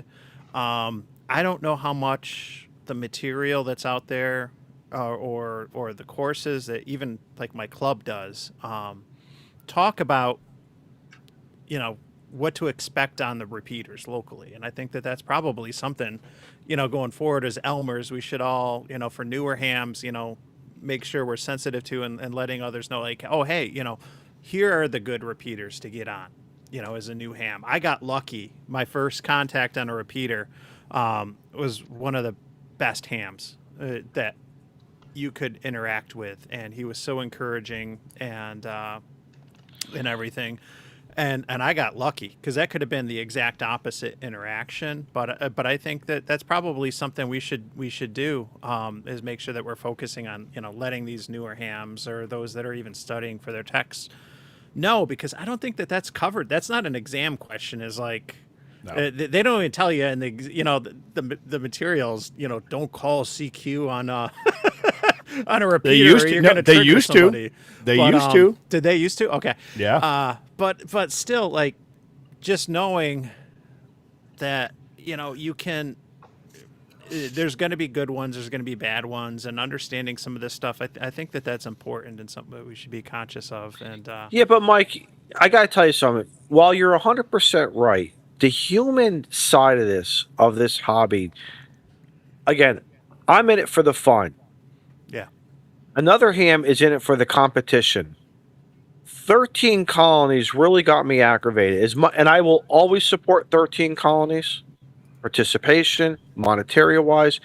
But for some reason, I think I found and I'm going to call them lids, or jack wagons, or whatever terminology you wanted. They were mean. They were disruptive. These are guys and gals volunteering their time to be, the net control or to be the activator for a state. And the hams were and some of these guys I know had to be older than me. So at what level of the learning curve that do we have to start bitch slapping some people to say, knock it off? He didn't call you. Wait, he didn't say QR. Can you at least just give some common courtesy? Do you drive your vehicle the same way when you get to that 4-way stop sign and you say, screw it, I'm going first and I don't care? When you go to the grocery store, Walmart, Costco, and you got that shopping cart, are you that mean bastard who just, I don't care? I don't let it bother me. I like my way of getting over it is just by talking about it here and laughing about it. But there are some people who I think shy away from that, and that's sad. That's not what we want. We don't want those people to shy away. Yes, they're still going to be there, and that's why sometimes, maybe as an activator, just take their call sign and just get them out of there. Just get them out of the just go. Yeah. I've said that before too, right? Like, and yes, 13 colonies. It's one of my favorite ham radio events. I didn't really get to participate this much, this year because of where I am. But it was like the first ham radio event that I ever found, and I participated in it every year. And like last year, I was an activator for K2H, and I heard other people saying like that they didn't want to be an activator for 13 colonies because people are so rude about it and they like take it so seriously. And if you look on like DX Summit, the comments that people make when they're like not even actually spotting the channel, but they're just complaining about, for example, that GB13 colonies wasn't on enough bands, or wasn't on SSB, or wasn't on CW, or wasn't on FT4 or FT8, or whatever it is that they want to like complain about, or they weren't on 12 I guess they could be on 12 meters because it's not a contest, it's an event, so you can go on the work bands. But yeah, it's like, it's a piece of paper, people, and it's supposed to be fun. Why do you have to take it so seriously and to such an extreme? I just, I just don't understand some people. You clearly don't get it. The paper gives my life meaning. Well, maybe for some people, maybe that they, their only self-worth is in how much ham radio wallpaper they have on their walls. I do. From a psychological point, I think they do. I think so. When people walk into their shacks, the few, look at what I have on my wall. I don't care. It's like my doctor. I don't care whether your doctor, listen. If my heart doctor got his accreditation through some online course, I don't give a shit. As long as he fixes me and does it right, I don't care. I don't care. Or should I care? Well, maybe that's a bad example. Let me ask the question. We're kind of blanket statement, and I don't know if this is where we want to go because this is not really the topic. But like, I've had experiences on all levels. Like, what age group are you guys talking about? Like, are they the 70+ group? Are they the 60+ group? Like what? Like I because don't think it I matters. mean- A lid's a lid. it does. Yeah. No, it does because like I found that there, in my experience, at least with some of my people in my club and having this type of conversation, because there are a few that have been like they're like to the letter of the law, and like you violated said letter of the law, and you got ripped a new one on the repeater kind of thing in a polite fashion in their mind. I've always said, okay, yeah, the attack was wrong. You shouldn't have done that to a new ham. But my next step is always like, I'm gonna go find that person personally and inquire what the heck is going on, dude. Like, why did you do that? Like, what was the driving force behind it? And a lot of times they were like, well, I was just trying to help them along the way. And I'm like, well, dude, your approach really like totally soured that person out. I know when I was listening, you ruined whatever possibility of him getting back on or her getting back on the repeater a second time. Yeah. Because you've already told them, they're doing it wrong. And when I had that conversation with 3 or 4 of those people, I mean, granted, it does not always home run every time. I've had 1 or 2 been like, well, that's just the way it goes. That's the rule. I'm like, well, okay, dude, you're a lot older and I get where you came from, but you still can't behave like that. You're driving That's people away like from the it. hobby. That sounds like a generational thing. I mean, It, very much. It is. It is. I see very that much in so. the fire service. The boomers gatekeep very well, and they are Ham radio very hobby is set. no different. Yeah, they're very set in their way, and I see this in amateur radio too. This is why I'm not a member of a club anywhere.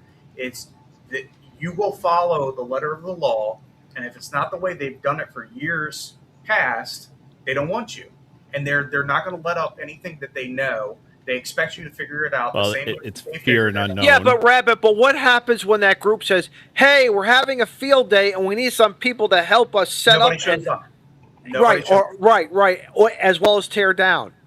Hello, you just pissed off how many people, your potential people, to have fun and learn. And then we have the same conversation we have in the fire service as we do amateur radios. Well, how do we get all the younger generation in? Well, it's because you already left a negative taste, and it's more about retention than it is recruitment. Because if you treat your people well, the recruitment takes care of itself. I could say tortoise. Sorry, rabbit. It takes about 80% of. Yeah, he's not here. Where did he go? I He's don't like know. He's like 3 hours behind us. He should have no problem keeping up. Yeah, he was having some issues with heat exhaustion. Oh, so was he? Doesn't he have AC? Like he's in Arizona. I don't know. Anyway, Humidity, like though. like as being in a club today, like I've been in with a club for 5 years, and about 80% of the stuff I do as a club leader is dealing with those older generations with the attitude of like, well, hey, we kept this club alive because we did X. Well, okay, well, if you're in one hand saying exactly what you were saying, how do we bring younger people in? How do we get the 30-somethings to step up, to take up the reins? You're not helping it by being the instigator of driving them away. Like, so you have to And guys, don't get me wrong. I am all about legacy. Sure. But there's that fine line. Am I right? There is about ethics, legacy, and there's a certain line of what is the right way of doing it. And that could be subjective depending on the topic. But some people have just got to loosen the belt and just lighten up. Listen, I'm 62 years old, and I have always felt I will never be that crotchety old guy. I will never be that way. I don't want to be that way. And I rather just take somebody, like you said, it's all in the approach. Take them offline. As well, both sides. Dude, why did you tear ass on that guy or that lady the way you acted? And then on the other hand, go back to the other person. Hey, listen, listen, they're having a bad day. They didn't take their freaking Metamucil or whatever is going on in their life. No excuse. But tell you what, though, I care about you, and I want you to back on that repeater. I want you to come to that club meeting. I want you to come to this operating event. I want you there, and I'm sure there's a lot of other people do. Don't let that one or that two ruin. Don't. And I think we need to be more vocal with that. Yeah, I got a quick story with some good lessons in it, and and it'll tie back to you, Izzo, in a minute. Just bear with me. Don't tie me Everything up. Don't six tie six me ways up. to Izzo. I'll try Don't not to, tie me up. I'll try not to time out the repeater here. So You got 3 minutes. Go. my buddy Jeff in the chat, KE2ELI, he recently started what we're calling the newbie net locally, and the focus is to try and have this be a net that's very welcoming and conducive for new ham radio operators, old or young. Age doesn't matter. And, as you can imagine, there's not a lot of new ham radio operators, so it tends to be, a lot of the old guard. But nonetheless, he has a question for each of the nets. And one of the recent ones he asked, for the older operators, he was like, what's a mistake that you made, early on? And so a mistake that I made that I talked about, and I might have even touched on this. I can't remember if I talked about this on the Ham Radio 2.0 live stream or not recently, but I went out after my son Ben got his technician, and we were out, and I misunderstood how it worked with my privileges and his privileges, and I thought as long as I'm right there, he could be operating on HF as a tech using his own call sign, not mine. I made a mistake. And so we're out for POTA, and and we worked a couple local people. I don't know if we were on 20 or 40, it doesn't matter, but I get an email from one of my Elmers, and he's like, by the way, very nice. Or just so you know, didn't call me out on the air. Worked us, and now you look back with 20/20 hindsight, and that's why I was like, oh, Ben, I wasn't expecting you. And so it's like, oh, okay, I get it. Didn't call me out, didn't dress me down or anything. It just very, hey, by the way, that's not how it works. that's a term, Jimmy, Mike. That's a term. Dress me down. That's a term. Yeah, and that's, and so we went back and forth. I was like, oh, this is how I thought it works, and nope. And again, I would only been a ham for a couple months, and I was still kind of new in POTA. The good thing about that is that encouraged Ben, and I was like, hey, sorry, bud, you can't play radio with Dad until you take that next test, Nice. kind of deal. And and he did, and he passed his test, and the same ham, that reached out to us after, who happens to be the mapping coordinator for POTA for New York State, and is in my club and everything. He's like, hey, I'm going to the, this Ham Fest this weekend, and there's a new park that was just added. I'm going to go there. And, we went to the Ham Fest, and Ben and I went with him, and the three of us activated a new park right after. We worked Izzo, and, I was still a new ham then, as was Ben. And I remember I was like, oh my gosh, that's Izzo from Clubhouse, and And your son sounded a hell of a lot better than you. yeah, just so you know. and so like, Wow. and Wow. Izzo I'm sent him only the kidding, QSL card. When I was emptying Ben's backpack out, like, from school, like he was carrying like Izzo's QSL card in his backpack for like a while. I mean, but at the end of the day, like it all comes down to these two things. I want to point out, like, one, somebody like Jeff taking the initiative to create a net that's welcoming and focuses on new ham radio operators. I like that idea. I love that's that. good.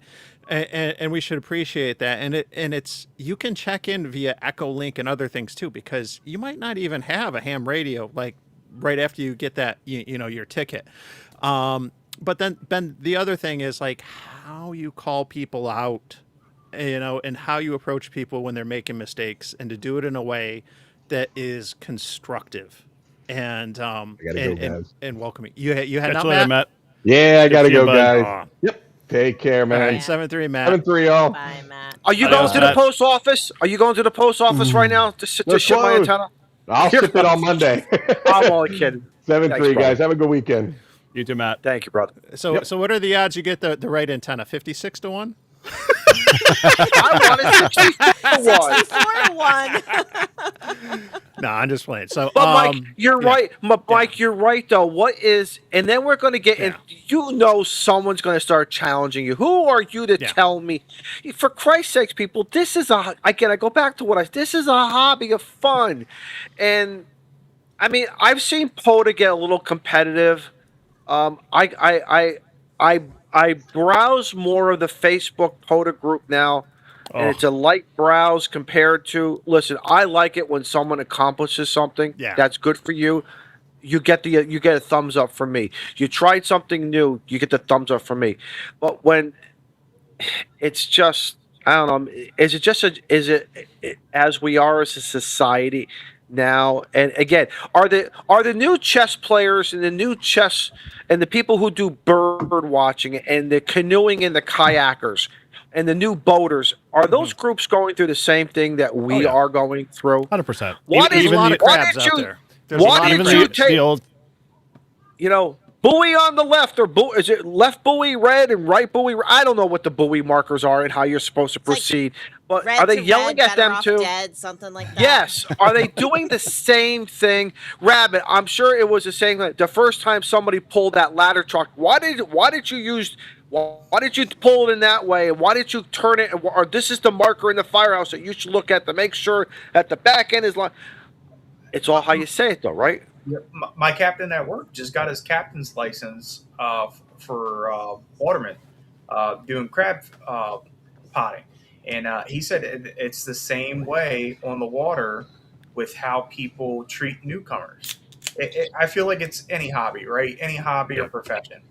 You're going to have those group of people who feel, what's the word, threatened, with the newcomers coming in, and they just lack the social skills on how to treat new people. So that they overcompensate by being, and I'll be kind here, authoritative or verse.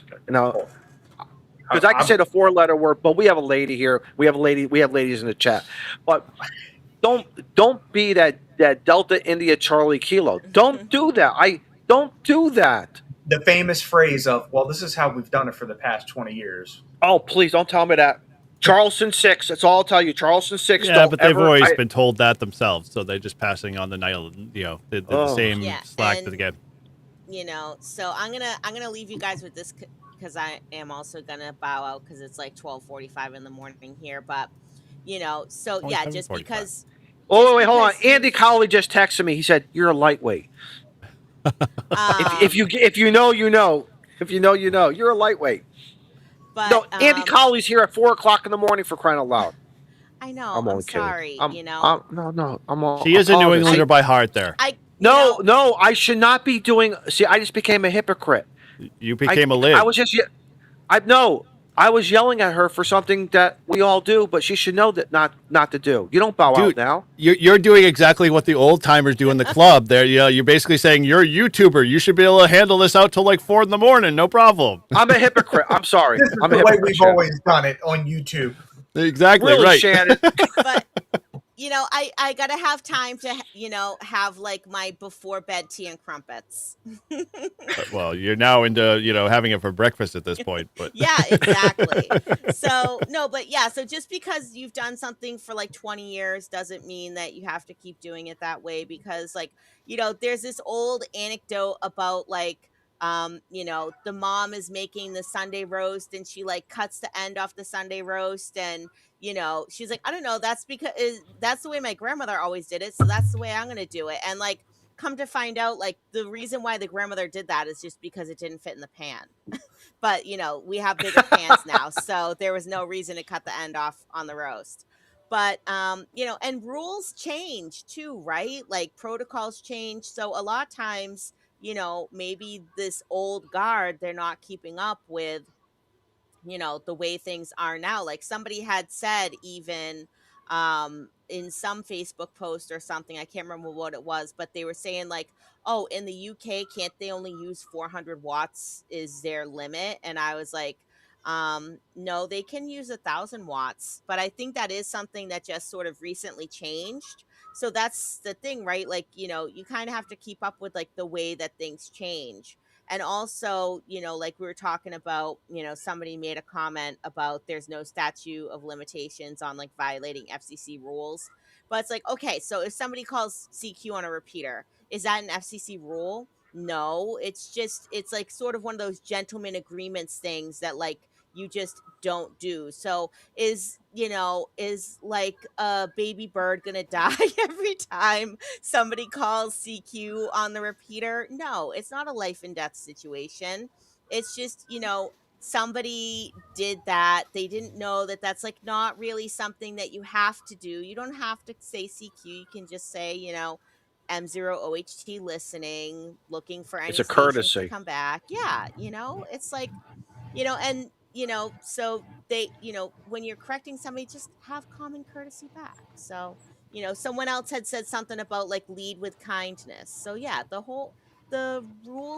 world needs more kindness. What the world needs now is love, sweet love. It's the only thing that there's just too little Now I got of. that song in my. Now I got that song in my head. But No, you're anyway, right. You're absolutely right. You're right. But with that, I am gonna head out, guys. So I can, do my little nighttime routine before bed, and hopefully go to bed before the sun comes up here, because the sun comes up really early here. When you are like 10 degrees higher in latitude, it makes a huge difference. The sun like stays up a lot later. The sun doesn't set here until like at least 9:20, I think. Maybe 9:15 now, because it might have gone back a couple minutes. When we first got here, the sun was setting at like 9:33, which was like, I can't get Miles to go to bed because it's like, Mom, it's still daytime. I'm like, child, I need a break. You need to go to bed. Well, cheerio. Good day. Yes. Team Carpets. Yep. Pip pip, cheerio. Have a good night, everybody. And maybe by the next Northeast Ham Radio, I might be back in America. America. Depends on when it is. America. Yep. Well, good to see you from over the pond. Good to see All they right. get Good to good see you. internet. Good night, everybody. 7-3. Later. 737. 733388. Love you all. Bye-bye. Yeah, I don't know where this went. I mean, we were supposed to go back in time, but I don't know if this back in time. Well, no, but kind of history is direction, but- repeating itself because, again, again, you guys know I'm blessed. My grandfather was the old guy, but he was sort of hip in his own little way. He didn't get hung up when sideband came around in the late 60s, I think it was, early Yeah, took 70s. Spark Gap away from him. Yes. And I mean, even though he was a CW man, true. But and then I remember when he bought his first HT.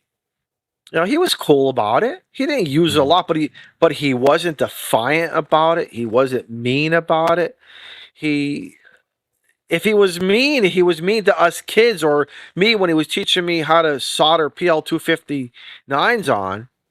That's your 100th or your 120th, and how come you didn't do it this way how I taught you?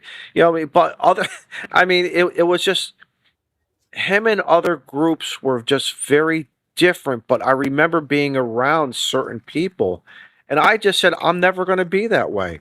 Just like with certain parenting things with my kids, I am a totally different how I was raised, and I don't want to turn this into a therapy show, but there were certain things that I did not like that went down in my house. It wasn't mean, it wasn't criminal related. It was just some things I just said, when I become a parent, I'm going to be a different type.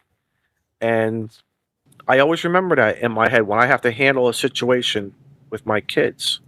Now, how do I want to be? Do I want to hold myself true to those words, as well as within this hobby?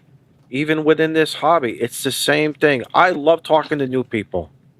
I just, I'll tell them, just try. Don't be afraid. Don't be afraid. Just don't kill yourself. Don't fall out of a tree. Don't electrocute yourself, and everything's going to be okay.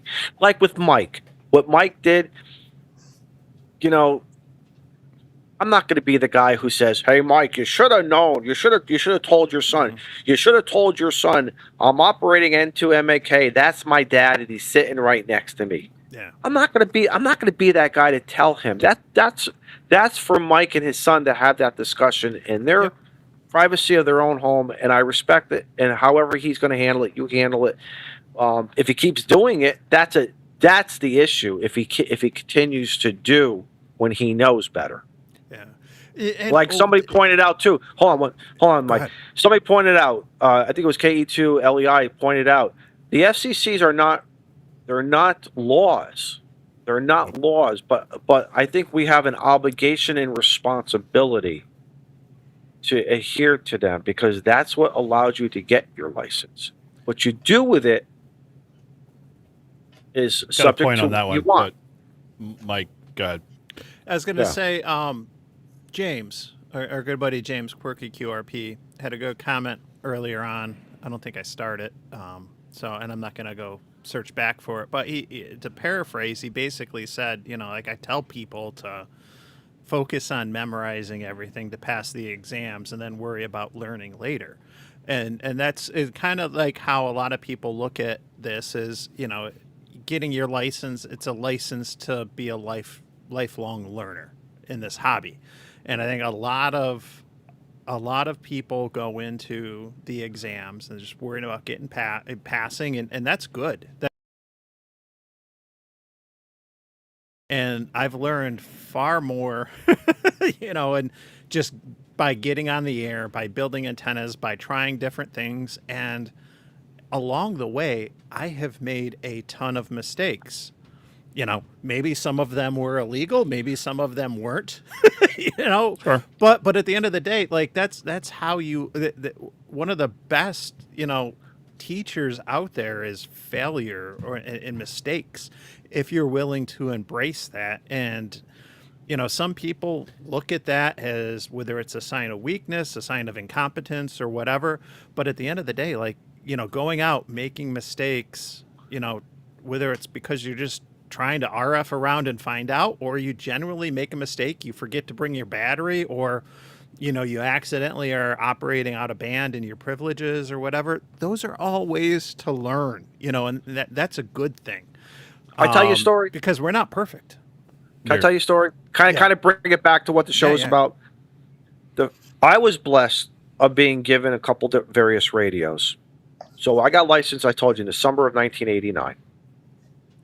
I was given a Kenwood TS 120, I think it was. Yeah, the 120. And I knew I could only operate on 10 meters, basically, with it. The other bands were for listening only, for sideband. The old man took that away because he was going to do something else with it. He gave me another HF rig. Mhm. I bought my first radio that I bought, my own money, was an Unit N HR 2510. And I got excited. Because it was my first radio, HF radio. The other one was the Kenwood I told you earlier. So it was amazing how some hams were so supportive. Go Izzo, and now you can build a dipole. You can buy the Moxon for 10 and this and that.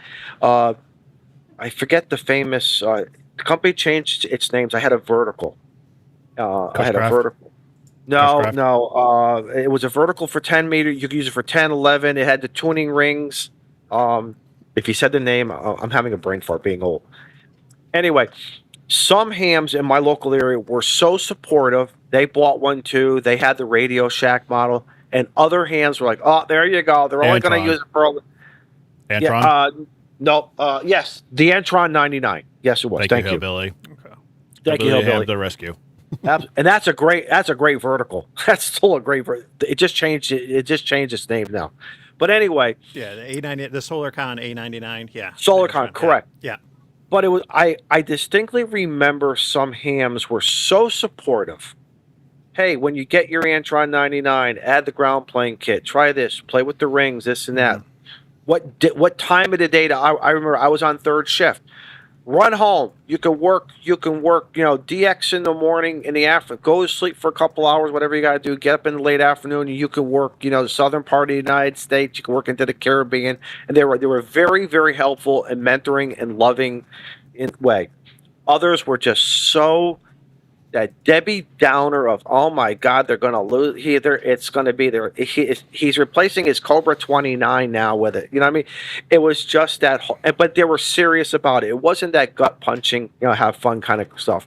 They were serious and very opinionated. And again, but I didn't let that turn me away. But again, I know a lot of guys who were, they're buying stuff, and all of a sudden, 3-5 years later, there it is at the, in the flea market. And, it's sad when that happens. It's sad when it goes to the estate sale, stuff like that.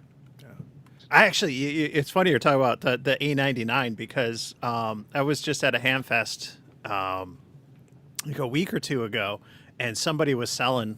They had one with the ground plane kit, and it looked like, it was all packaged up in the box and looked good. And with the manual, they're selling with the manual. That's the bonus. That's the bonus right there. I'd love to hear from you guys. On the stream or in the chat, they were selling it. A99 with the ground plane kit for $150, and it didn't sell. It got boxed up. It got put back in the car, and the guy left.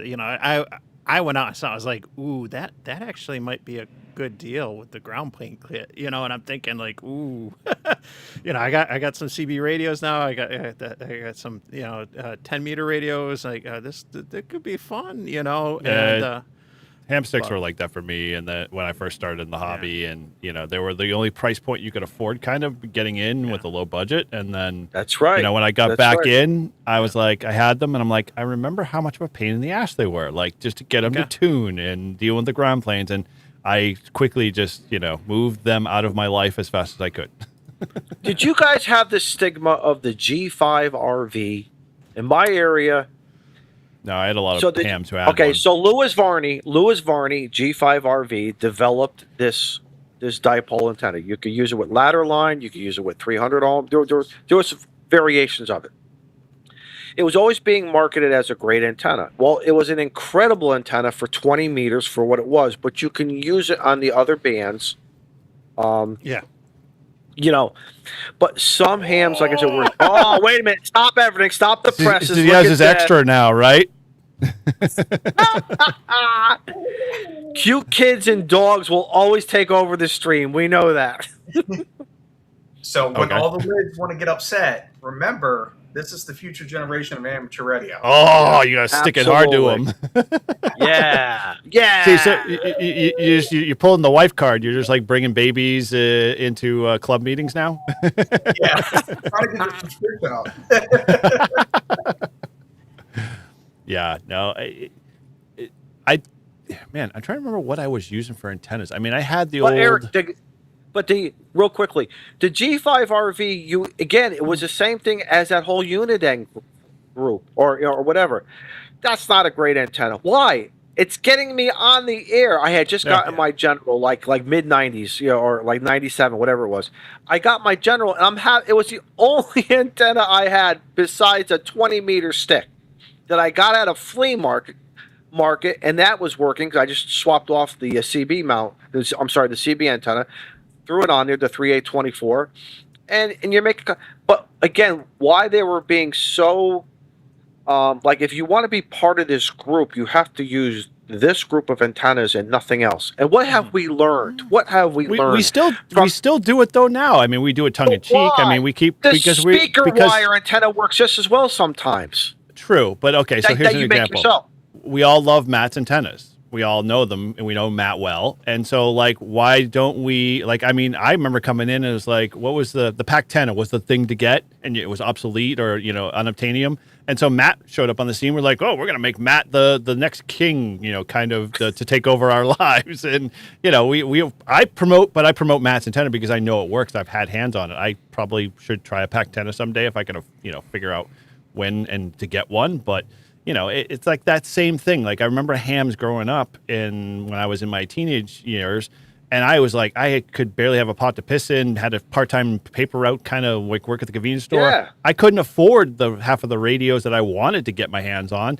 And so, like, whatever they handed me down was like stuff that probably could have worked, and I had no idea how to make it work. I mean, like I had a couple of verticals that they gave me, and they sat over in the corner of the garage because I couldn't figure out how to get them up and running. And the talk about match tuning. What the hell's that? Like I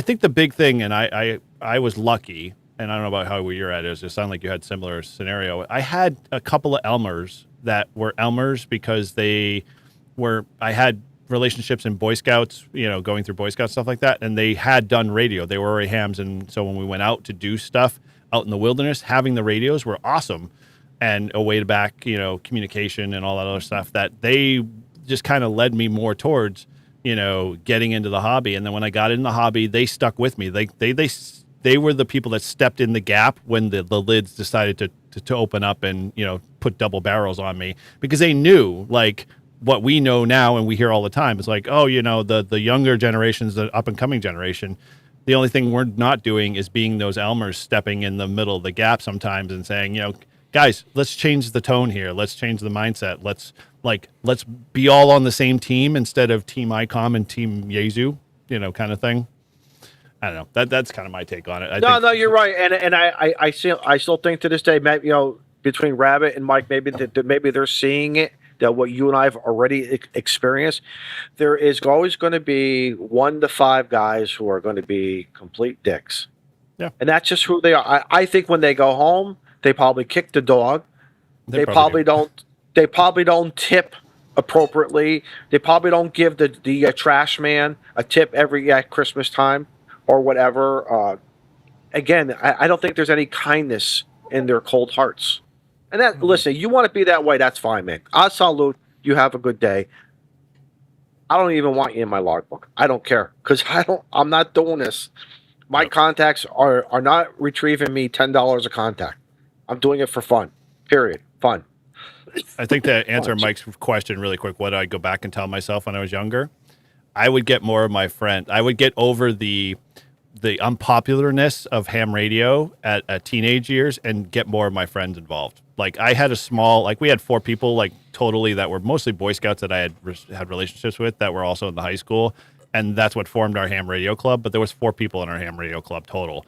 And the co-sponsor, the teacher wasn't even a ham radio. He was an electronics teacher, but he saw the value and kind of supported us in there. But I wish I was more brave that when I was playing football and stuff like that, on a high school that, when they said, oh, you play ham radio, you play that geeky stuff, standing up would have been better to say, hey, come over and play with this. This is pretty cool. You'd probably enjoy it instead of making fun of it.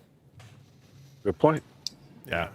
Yeah, and I guess like at the end of the day too, if I could go back and tell myself, and maybe this is kind of unpopular because, on one hand, it is how I learned and it was successful. I did a lot of memorization and everything, but if I could go back in time, because there was a brief window when I was a tech for like a month before, I got my general, and I wasn't sure what I was going to do. I thought I was just getting my tech and that was it, one and done. But it was that first contact on the repeater with Tim, WB2KAO. He has a repeater. He's a blind ham. He is one of the nicest hams I have ever met. And I was fortunate that he was my first contact, and he encouraged me in that first QSO, told me to check into net on Tuesday. I did.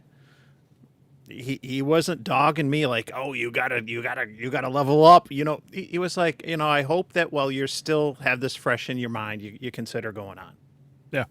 And that was actually, it was what I needed to hear, to be honest with you. But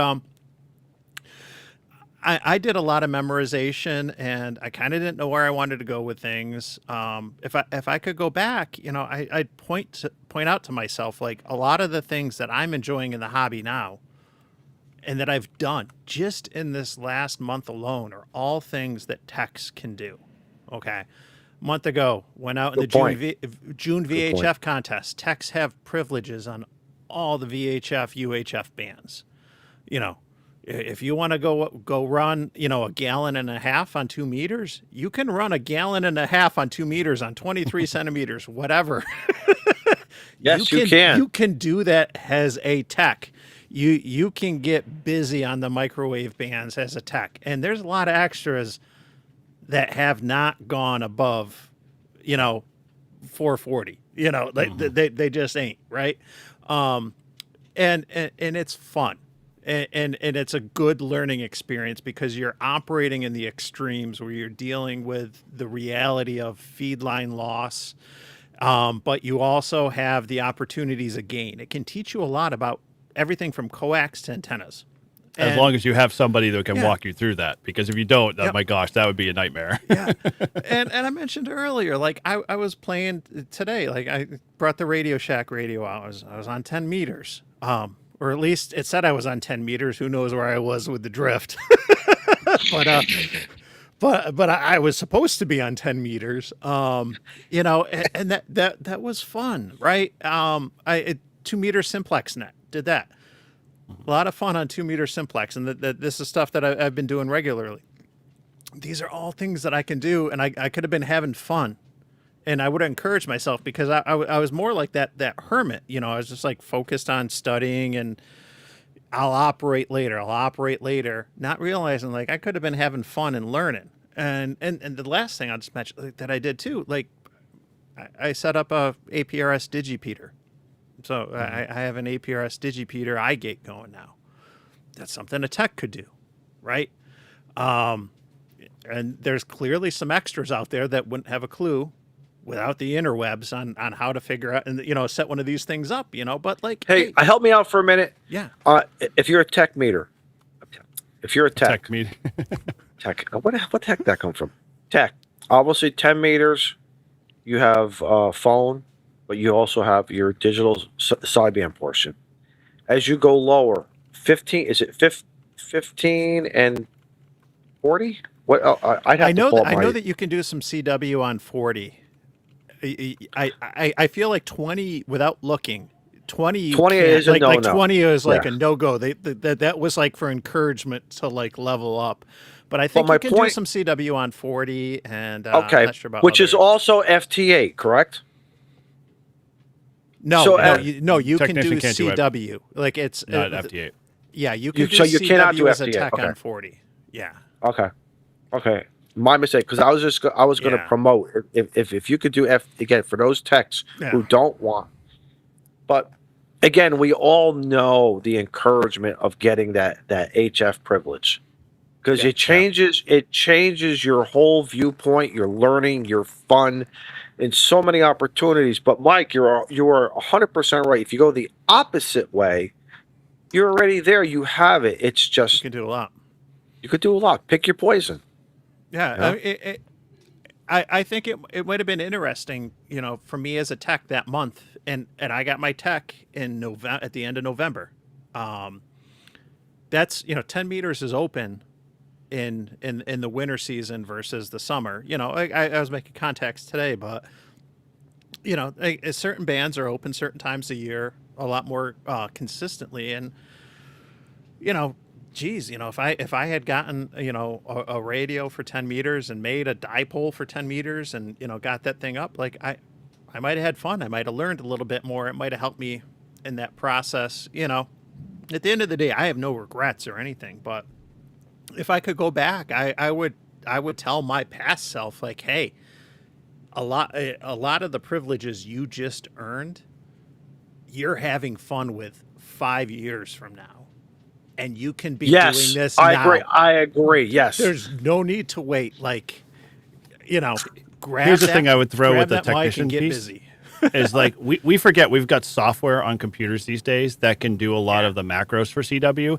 If I knew I had that capability when I was in my no-code technician and being able to use CW on the portions, I probably would have done more CW or been compelled to. But because the only thing I had was the key, and I had to figure it out in my brain and my hand coordination, it just fell flat because it tied my hands. And so from a new technician that might be listening, yeah, dude, you can use things like N1MM and others, tools, or even just some of your radios will even have a decoding capability.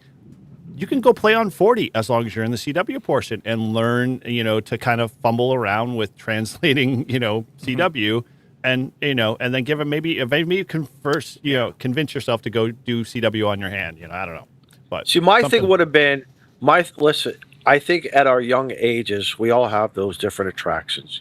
Again, mine in the late '70s, even though hanging out with my grandfather was priceless, priceless. Again, you guys have heard the stories, you've seen the pictures, But if I could tell myself, listen, you're going to spend more time building Go boxes. Again, Randolph Mantooth, who just recently passed away a few weeks ago, was one of my actor heroes. And I didn't know what a biophone was, and when he's calling for that medical patch back to Rampart Hospital, which is still standard in today's industry of public safety, EMS, emergency medical services. All right, Rabbit. That biophone, I could not wait to start building. Okay, when I was driving a potato chip truck, and I had to bring in my own AC Delco AM/FM radio, my CB, then my tube. I didn't realize I was building primitive boxes with, regular batteries. And then all of a sudden, this new company called Bioenno comes along and shows us a different type of chemistry. I would have had more time, but I think just through life, again, that crystal ball where and Eric, we didn't have social media back then, too. You got to remember that. So also, I don't want to say distract us. It was Saturday morning coffees, breakfast. That was like where we had to get enough gumption to be able to ask the question without feeling stupid. Right, and everything. Because to me, I think I would have spent more time having a better workbench, better material to build my stuff. Now, sometimes, even to this day, even though I've built like 5 versions of the box, you can't see it, but the box behind me, because every time I revise the boxes because my operating style has changed, or I want to lighten it up, or I want to put something new in it, this and that. I just wish I had better tools here to make it happen a little bit easier, instead of me having to revert back to the YouTube or something to watch other people's ideas. I want to take my ideas and make my ideas work for me the first time, and not have to go into this phase of slowing down the process of it. But hell, man, you're still having fun, and I'm still grateful. Still very, very, very grateful, of it. So. Glad to entertain you with our lovely Boston and New England accents. Very cool.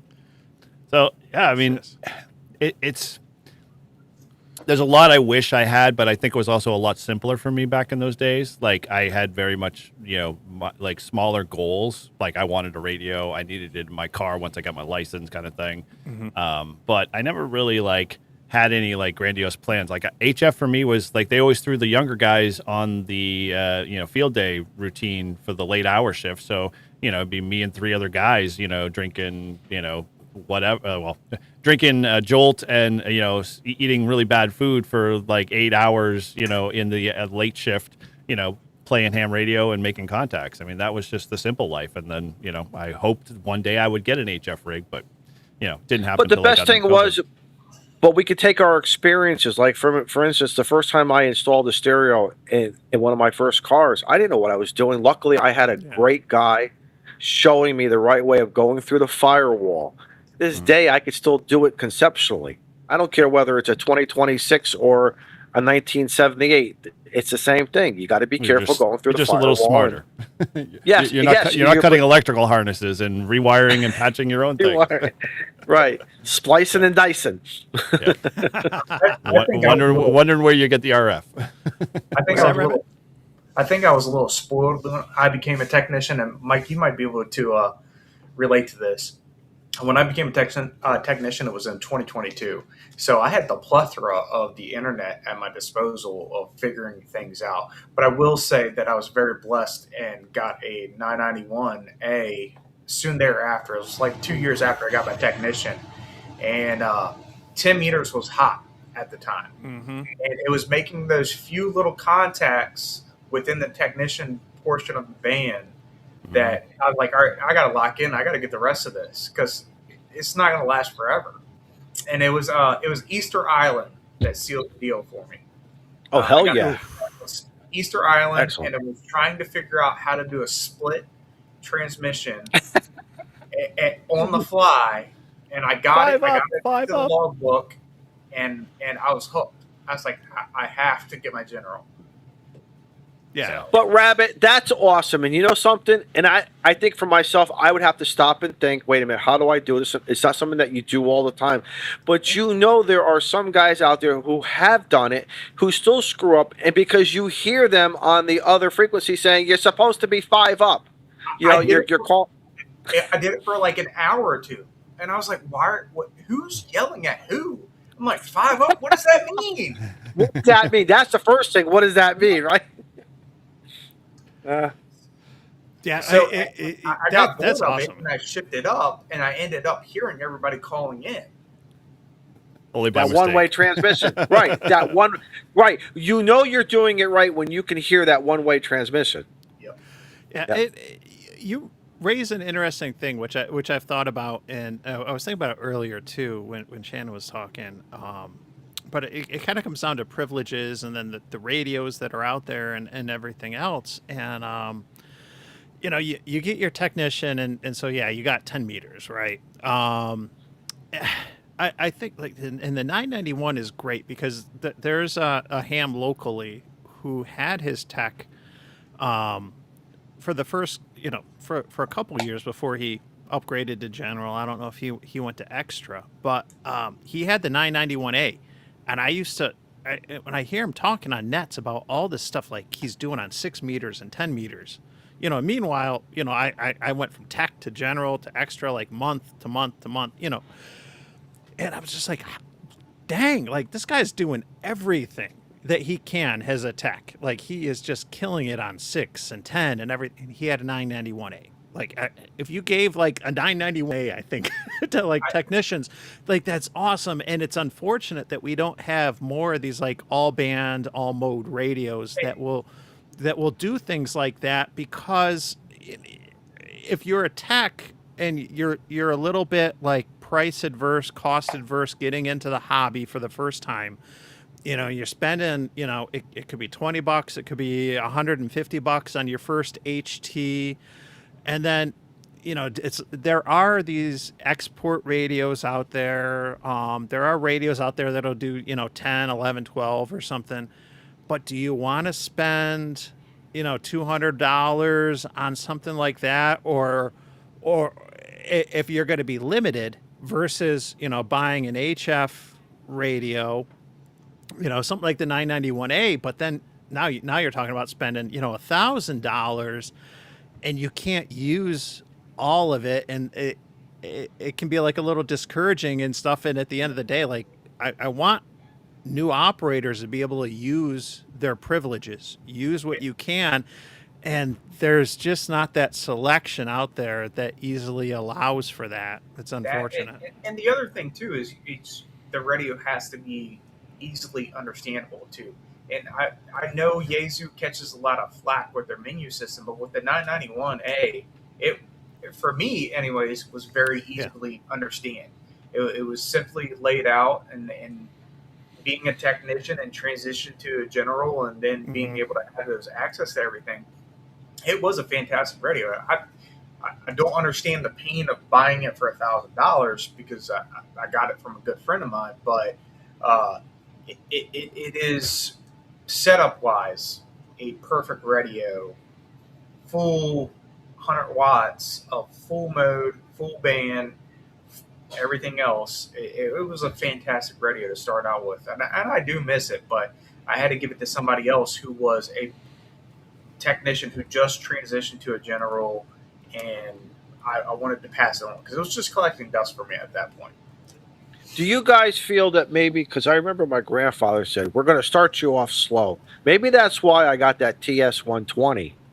It was a basic radio, still like, I think the ICOM has this, I think it's the 718 or the 735. It's a basic HF radio, and I get it because I remember when I was 16, I wanted a 15. I wanted a certain car, and everyone was like, no, no, no. I didn't have the money. I had a little bit of money, but nobody wanted to fund me the rest. But now I saw it with my kids when they were 16, 17. We're not buying you a brand new car. You are not getting that brand new $60,000 car. Don't even think about it. You're not even going to get the $30,000 car. We're going to get you something to get you just from here to school, and to the job, and that's it. You're going to be limited to a circumference until your driving experience comes up, all different weather, and then we'll go from there. And is that the best? Can that still be applied to ham radio for that new ham? That's why I kind of now see why a lot of guys were advocating and gravitating a lot of new hams to that G90. It's not QRP. Yes, it's not 100. I know 50 is that sweet spot, but at least 20 watts. Put your money into antenna and feed line, and then the rest is up to propagation. And so what if you're not a 5.9? If they hear you at 5.5, who cares? They still heard you. They still heard you at 5.5. Even at 3.3, they still heard you. It'll be okay. Is that maybe still the bet? Nothing's going to be perfect, but is that sort of like maybe the best track for a lot of hams? My No, opinion it is I think depends. that No. a rig like the 706, which was my first rig, would be perfect. Something small factor. I mean, the menu system sucked. Don't get me wrong. I couldn't. You thought it sucked, really? That was my second radio. I like that. As an extra, I still can't understand it.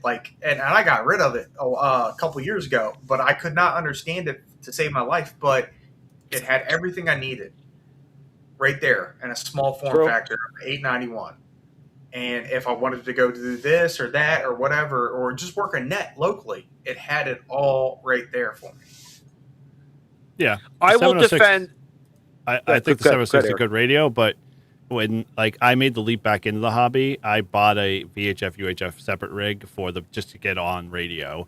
But then my first radio I bought was a 450 Yaesu 450 because I wanted to remember what filters were like, and all of those functions and features that the 706 had some of those, but depending on which one you got lucky if you had them in it. If you didn't, then right. you're if you did, correct. correct. But the 450 had the DSP and all the filters and the notch and the the came with it clarifier and all out that of the stuff. box from the factory, and a tuner if you got lucky enough.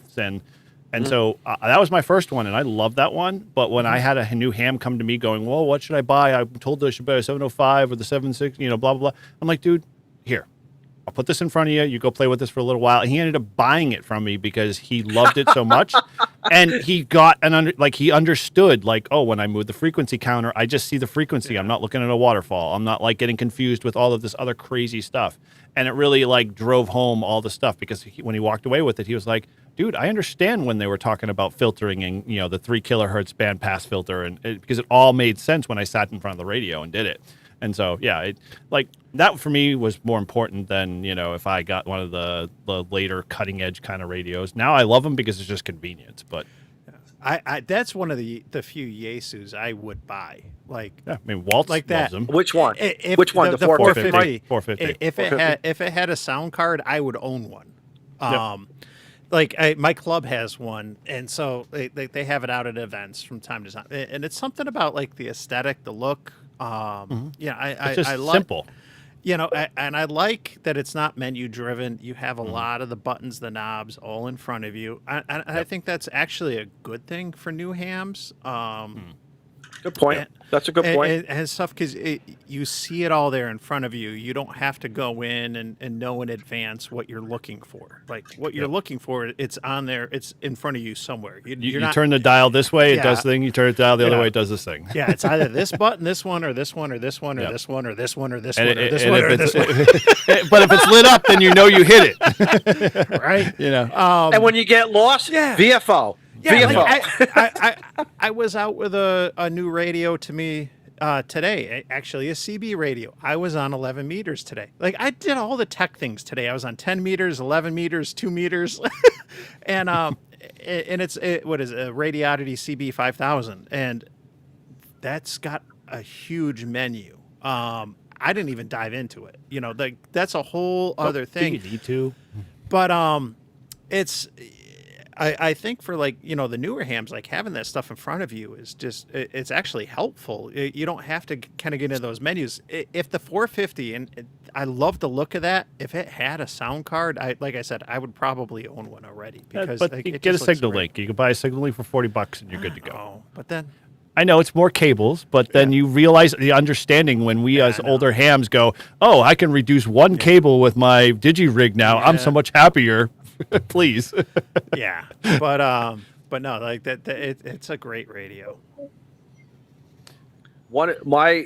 I purchased a 706 MK.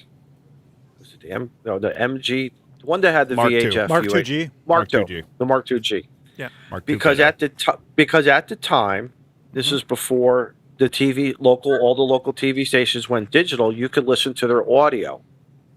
So to me, when we lost power or something crazy got going on, I could listen to TV stations. To me, once again, it's all how you use your radio, right? yeah. And I will always be. You guys know I will always be an ICOM fanboy. I can't wait to see what this new the X2026 is going to be. I can't wait to see what happens. The Volvo X62? Yes, whatever it's going to be, and I know that we probably won't see that to maybe summer, fall of 20. Oh Well, my God. that makes the show easy enough. But I will defend all you Yaesu Icom people. I will defend my FT891 for one perspective. From my perspective, I only use it for sideband. I'm either using it with the ATOS or I'm not using it with the ATOS. I have a cheat sheet when I go into the menu. This is what I'm turning on. This is what I'm turning off. But I get it. If you're using your FT891 for various modes and various ways and this and that, I can understand how it could be considered a pain in the butt, if not just painful, period. But that's Yaesu. It is what it is, and deal with it. You know. Let's put this to rest with the Yaesu stuff with the 891. Once you set the 891 up the right way, write down all the menu settings, and then walk away and go play radio because you don't have to change. The only thing you have to change is your band or mode if you're going from sideband to digital or CW for that matter, and then you leave all the program settings alone. The only thing you need them is if you reset the radio accidentally or it has a problem. And mine's even simpler. Mine is sideband. Like I said, the only time mine is ATOS or no ATOS. It's very simple. Have you ever changed any of the voice filters on an 891? No. I defaulted everything back. The only thing I played around the back of the microphone is at 1 and 2. I guess it's a different tone. Yeah. That's the only. But even that was marginal.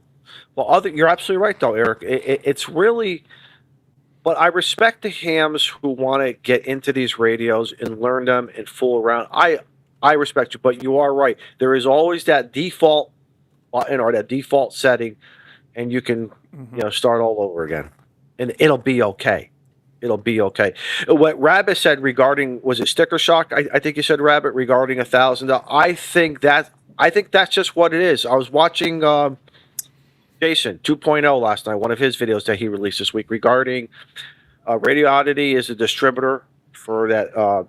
There's this new radio that it's like, I don't want to call it, from Zygu. Yeah. They were claiming it kind of looks like the Elecraft, but this and that. It's going to be a very interesting radio. I personally do not have any interest in it, but I think it's always nice to see something else coming out to accommodate how people are going to use as well. Now, again, what is that price? What is that? Is it going to be the $800 radio, or is it going to be a $1,200 radio? My personal opinion, I think if it's anything below 800 or below, it's going to crush the market. It's going to do great. Which one are we talking about? The Zygu one? The new Zygu. The new Zygu. The new Zygu. Guys, it's no different than the 6200 series, and you're just getting the amplifier now laid into it. I mean, it's nice and it's a pretty package. It's like they combined the GSOC. It was a three-way love affair. The GSOC got together with the 6200 and the amplifier all on a Friday evening, and lo and behold, they produced, the 72. Yeah, but if you could change it cosmetically, though, if you can do a cosmetic appearance and maybe make some minor stuff, I think it becomes very appealing, though, doesn't it? Yeah, but it's no different. The selling thing is it's the brand new hotness on the block. You have SDR. You have it's basically a cheap Flex, the Dollar General version of the Flex radio. But the 6200, the 6200 is already I love the that. 6200 is an SDR. So like you're getting no different. Like that, you're not getting nothing new. The 6200 already does all that stuff. You look at all the specs and then you read between the lines. So you're I mean, getting so- the amp with it. But the only thing you're not getting is the true flex, networking capabilities, which I think if they short themselves on that, they've basically done an injustice because they could have made it a networked kind of receiver, Well, and that probably would have been great. But Here's what I'm curious to learn. And this is again, like the Speculation. grand answer is hams. Like it depends. It all depends on how people want to use it. And I think what's going to be interesting about this radio is how you might set it up. This is a shack radio, okay? But if I'll debate you on that. no, I don't think it's so. It's a shack No. radio. That's That's a Do shack you- radio. and it Is you it? can. And Are you the same they person that actually calls the say- 710 a field radio? Don't I- answer that. I say the 710's a field radio. It's got handle. Izzo, tell your personal self that you're not gonna change this as a field radio. I thought that Mike. I thought that Zygo would offer the flexibility of a guy who wants to put it in an RV, a pickup truck, maybe. Yes, it may be a little, but I think we are gravitating. Like in my truck, in my Tundra, I've got that big. If I was to go down, no. I'm glad my new truck has that big, beautiful screen for my CarPlay and everything on there. And if you asked me 5 years ago would I want that, no freaking way. I don't need it. Back in my day, we didn't have any of that. We had two knobs that turned AM and FM, and there there's was the knobs there. cassette or the 8-track. Now I have it, and I don't want to go back. I love it. Now this would apply to mobile too. Where I was going with this is what nobody. I haven't heard anyone talk about this. Everyone else has done a video or has been talking about this Just the- radio that read the they don't have review the specs, details on. The only one of the few specs that's out there is like how many 100 feet of Ethernet cable you can use to connect the head to the body of the radio. And that's a really interesting concept because it's very similar. I look at it to the 905, the ICOM 905, the VHF UHF microwave radio, very similar to the 705, where the RF module is separate from, the head of the radio, and that's very important at those higher frequencies, right? Because every foot of coax, doesn't matter how good it is, that's lost on those bands. Attenuation, right? But right. on the HF, this becomes more of a convenience thing. Whether you want to put the RF module, into the back of your car, your vehicle, or if for convenience with grounding and everything else, you want to put the RF module in the basement, but you want to have, just run some Ethernet cable up, to the second floor and have it, in the bedroom or your office or whatever. I think there might actually be some convenience there where you can have that, that remote operating head, tethered, to, the RF module or the base, whatever the right term is going to be for that thing. I'm like 8 Miller lights deep right now, but you kind of get where I'm going. Like, I think that there might actually be some convenience there, depending on how you want to operate. Whether it's shack or mobile. I think that there might be some convenience there. That Is you there don't a get from others. possibility? I'm going to speculate. I don't know if I'm going to see it in my lifetime. Is there a way that someone can come up with no Ethernet cable, and I don't want to say Bluetooth, maybe some type of IP address through your own created? Help me out, guys. With all, Like what is the there a way 3D of printer's already doing, where you can just link to the IP address? right? I'm wondering. You know where I'm going, Eric, on this? Is there a way that somewhere, maybe in the next 10 to 20 years, there is your RF black box, and I don't care whether it's in the house or the vehicle, but it's no cable needed to talk to the head in the microphone. Okay, so I see where you're going with it. There is the Flex World has that, obviously, with their am I just drawing a blank with their portable unit? Shoot. I forgot what the name is. Anyway, they have the capability. So you can go Wi-Fi, you can go wired, whatever. It's just basically your black box sits on your network cabled, and you can plug into it as a client connecting to it, or I can do it from my desktop kind of thing. Okay. I think the problem is that when you start to think about mobile or like having the distance, you have to deal with the whole issue of delay and latency that, Flexus seem to aim on, and a few others have solved, but, at an expense of, us paying premium, money this. So I think that cable mic is really just the convenience factor of being able to like put it somewhere else. It is. Yep. I don't think it's going to be one of those things you want to put close to the antenna, because like a 905 where you're putting the, the actual RF components like on the antenna kind of thing to save in space. But my biggest thing is like they had made an attempt at the GSOC, right? That whole GSOC thing came out, and that was sort of their attempt at trying to compete within the RF, upper echelon space of having a mobile unit with an SDR and a few other things, but it failed miserably because they just didn't do great on the software firmware side. That if they fixed those bugs and then applied this to the new unit, I think the 6200 would be much better as a radio, because it's basically already a decent radio, although I've heard people report saying the CW side of it kind of sucks. But from a sideband perspective, the 6200 is a great little radio. It works great, 10 watts.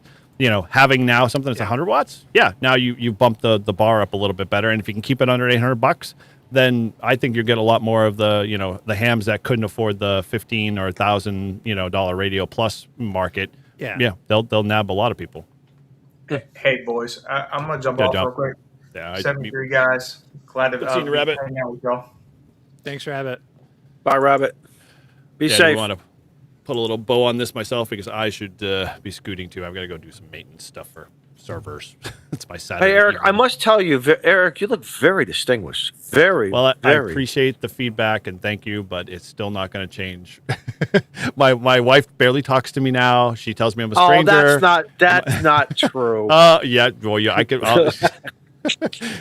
I'll have to document all this for now. I'm waiting for her to walk in and say, "Yes, it is out."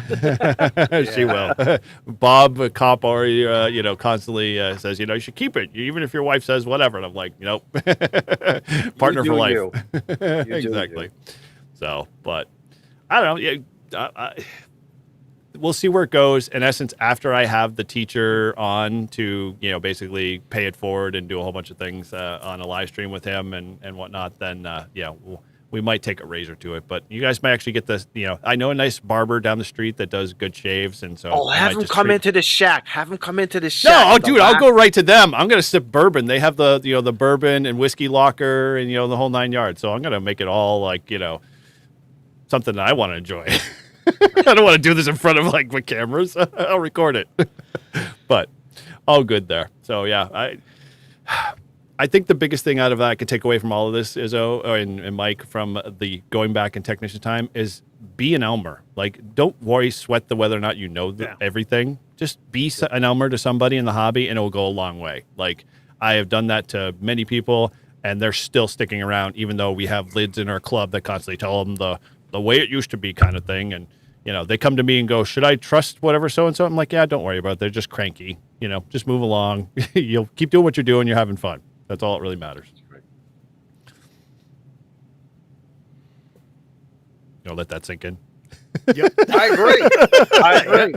Like Shannon said, just be nice. Just be nice. We just need to be more nicer in this hobby if we're going to keep it going. That's really what it is, right? It's nice to be important, but it's more important to be nice. To be nice. Yeah. Yep. Don't be judgmental. Be curious is what Ted Lasso says. Yeah, no, Not to steal we at the end of the day, we all have what the newer hams don't. And it's experience. And it doesn't mean that we know more. It just means that we've been through more. Good or bad. We've made mistakes. We've talked to, jack wagons and lids and all that other stuff. And, at the end of the day, like you said, it's like be that Elmer, be that encouraging voice for others, because my first contact, I still remember it. And it was very encouraging. That's the word, encouraging. And if anything, That's what I've tried to do with my channel, is just share my experience and encourage others. Yep. You know, at the end of the day, that's what it is. You know, this is what I'm doing, and I hope it encourages you to RF around, find out, try different things. Don't be afraid to make mistakes. And you know, that's it, because there's so much to learn, and there's still, you know, hams that we have in our clubs that have been there for decades, and there's things they haven't even done yet.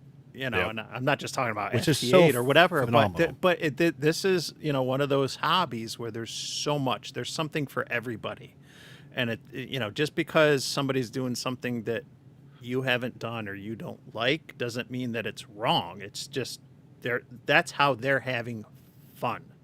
Yep. Correct. Let them enjoy it or whatever. Don't disparage them or anything else. You know, and you know, that's it. You know, just go out there, have fun, be a good dude. You know,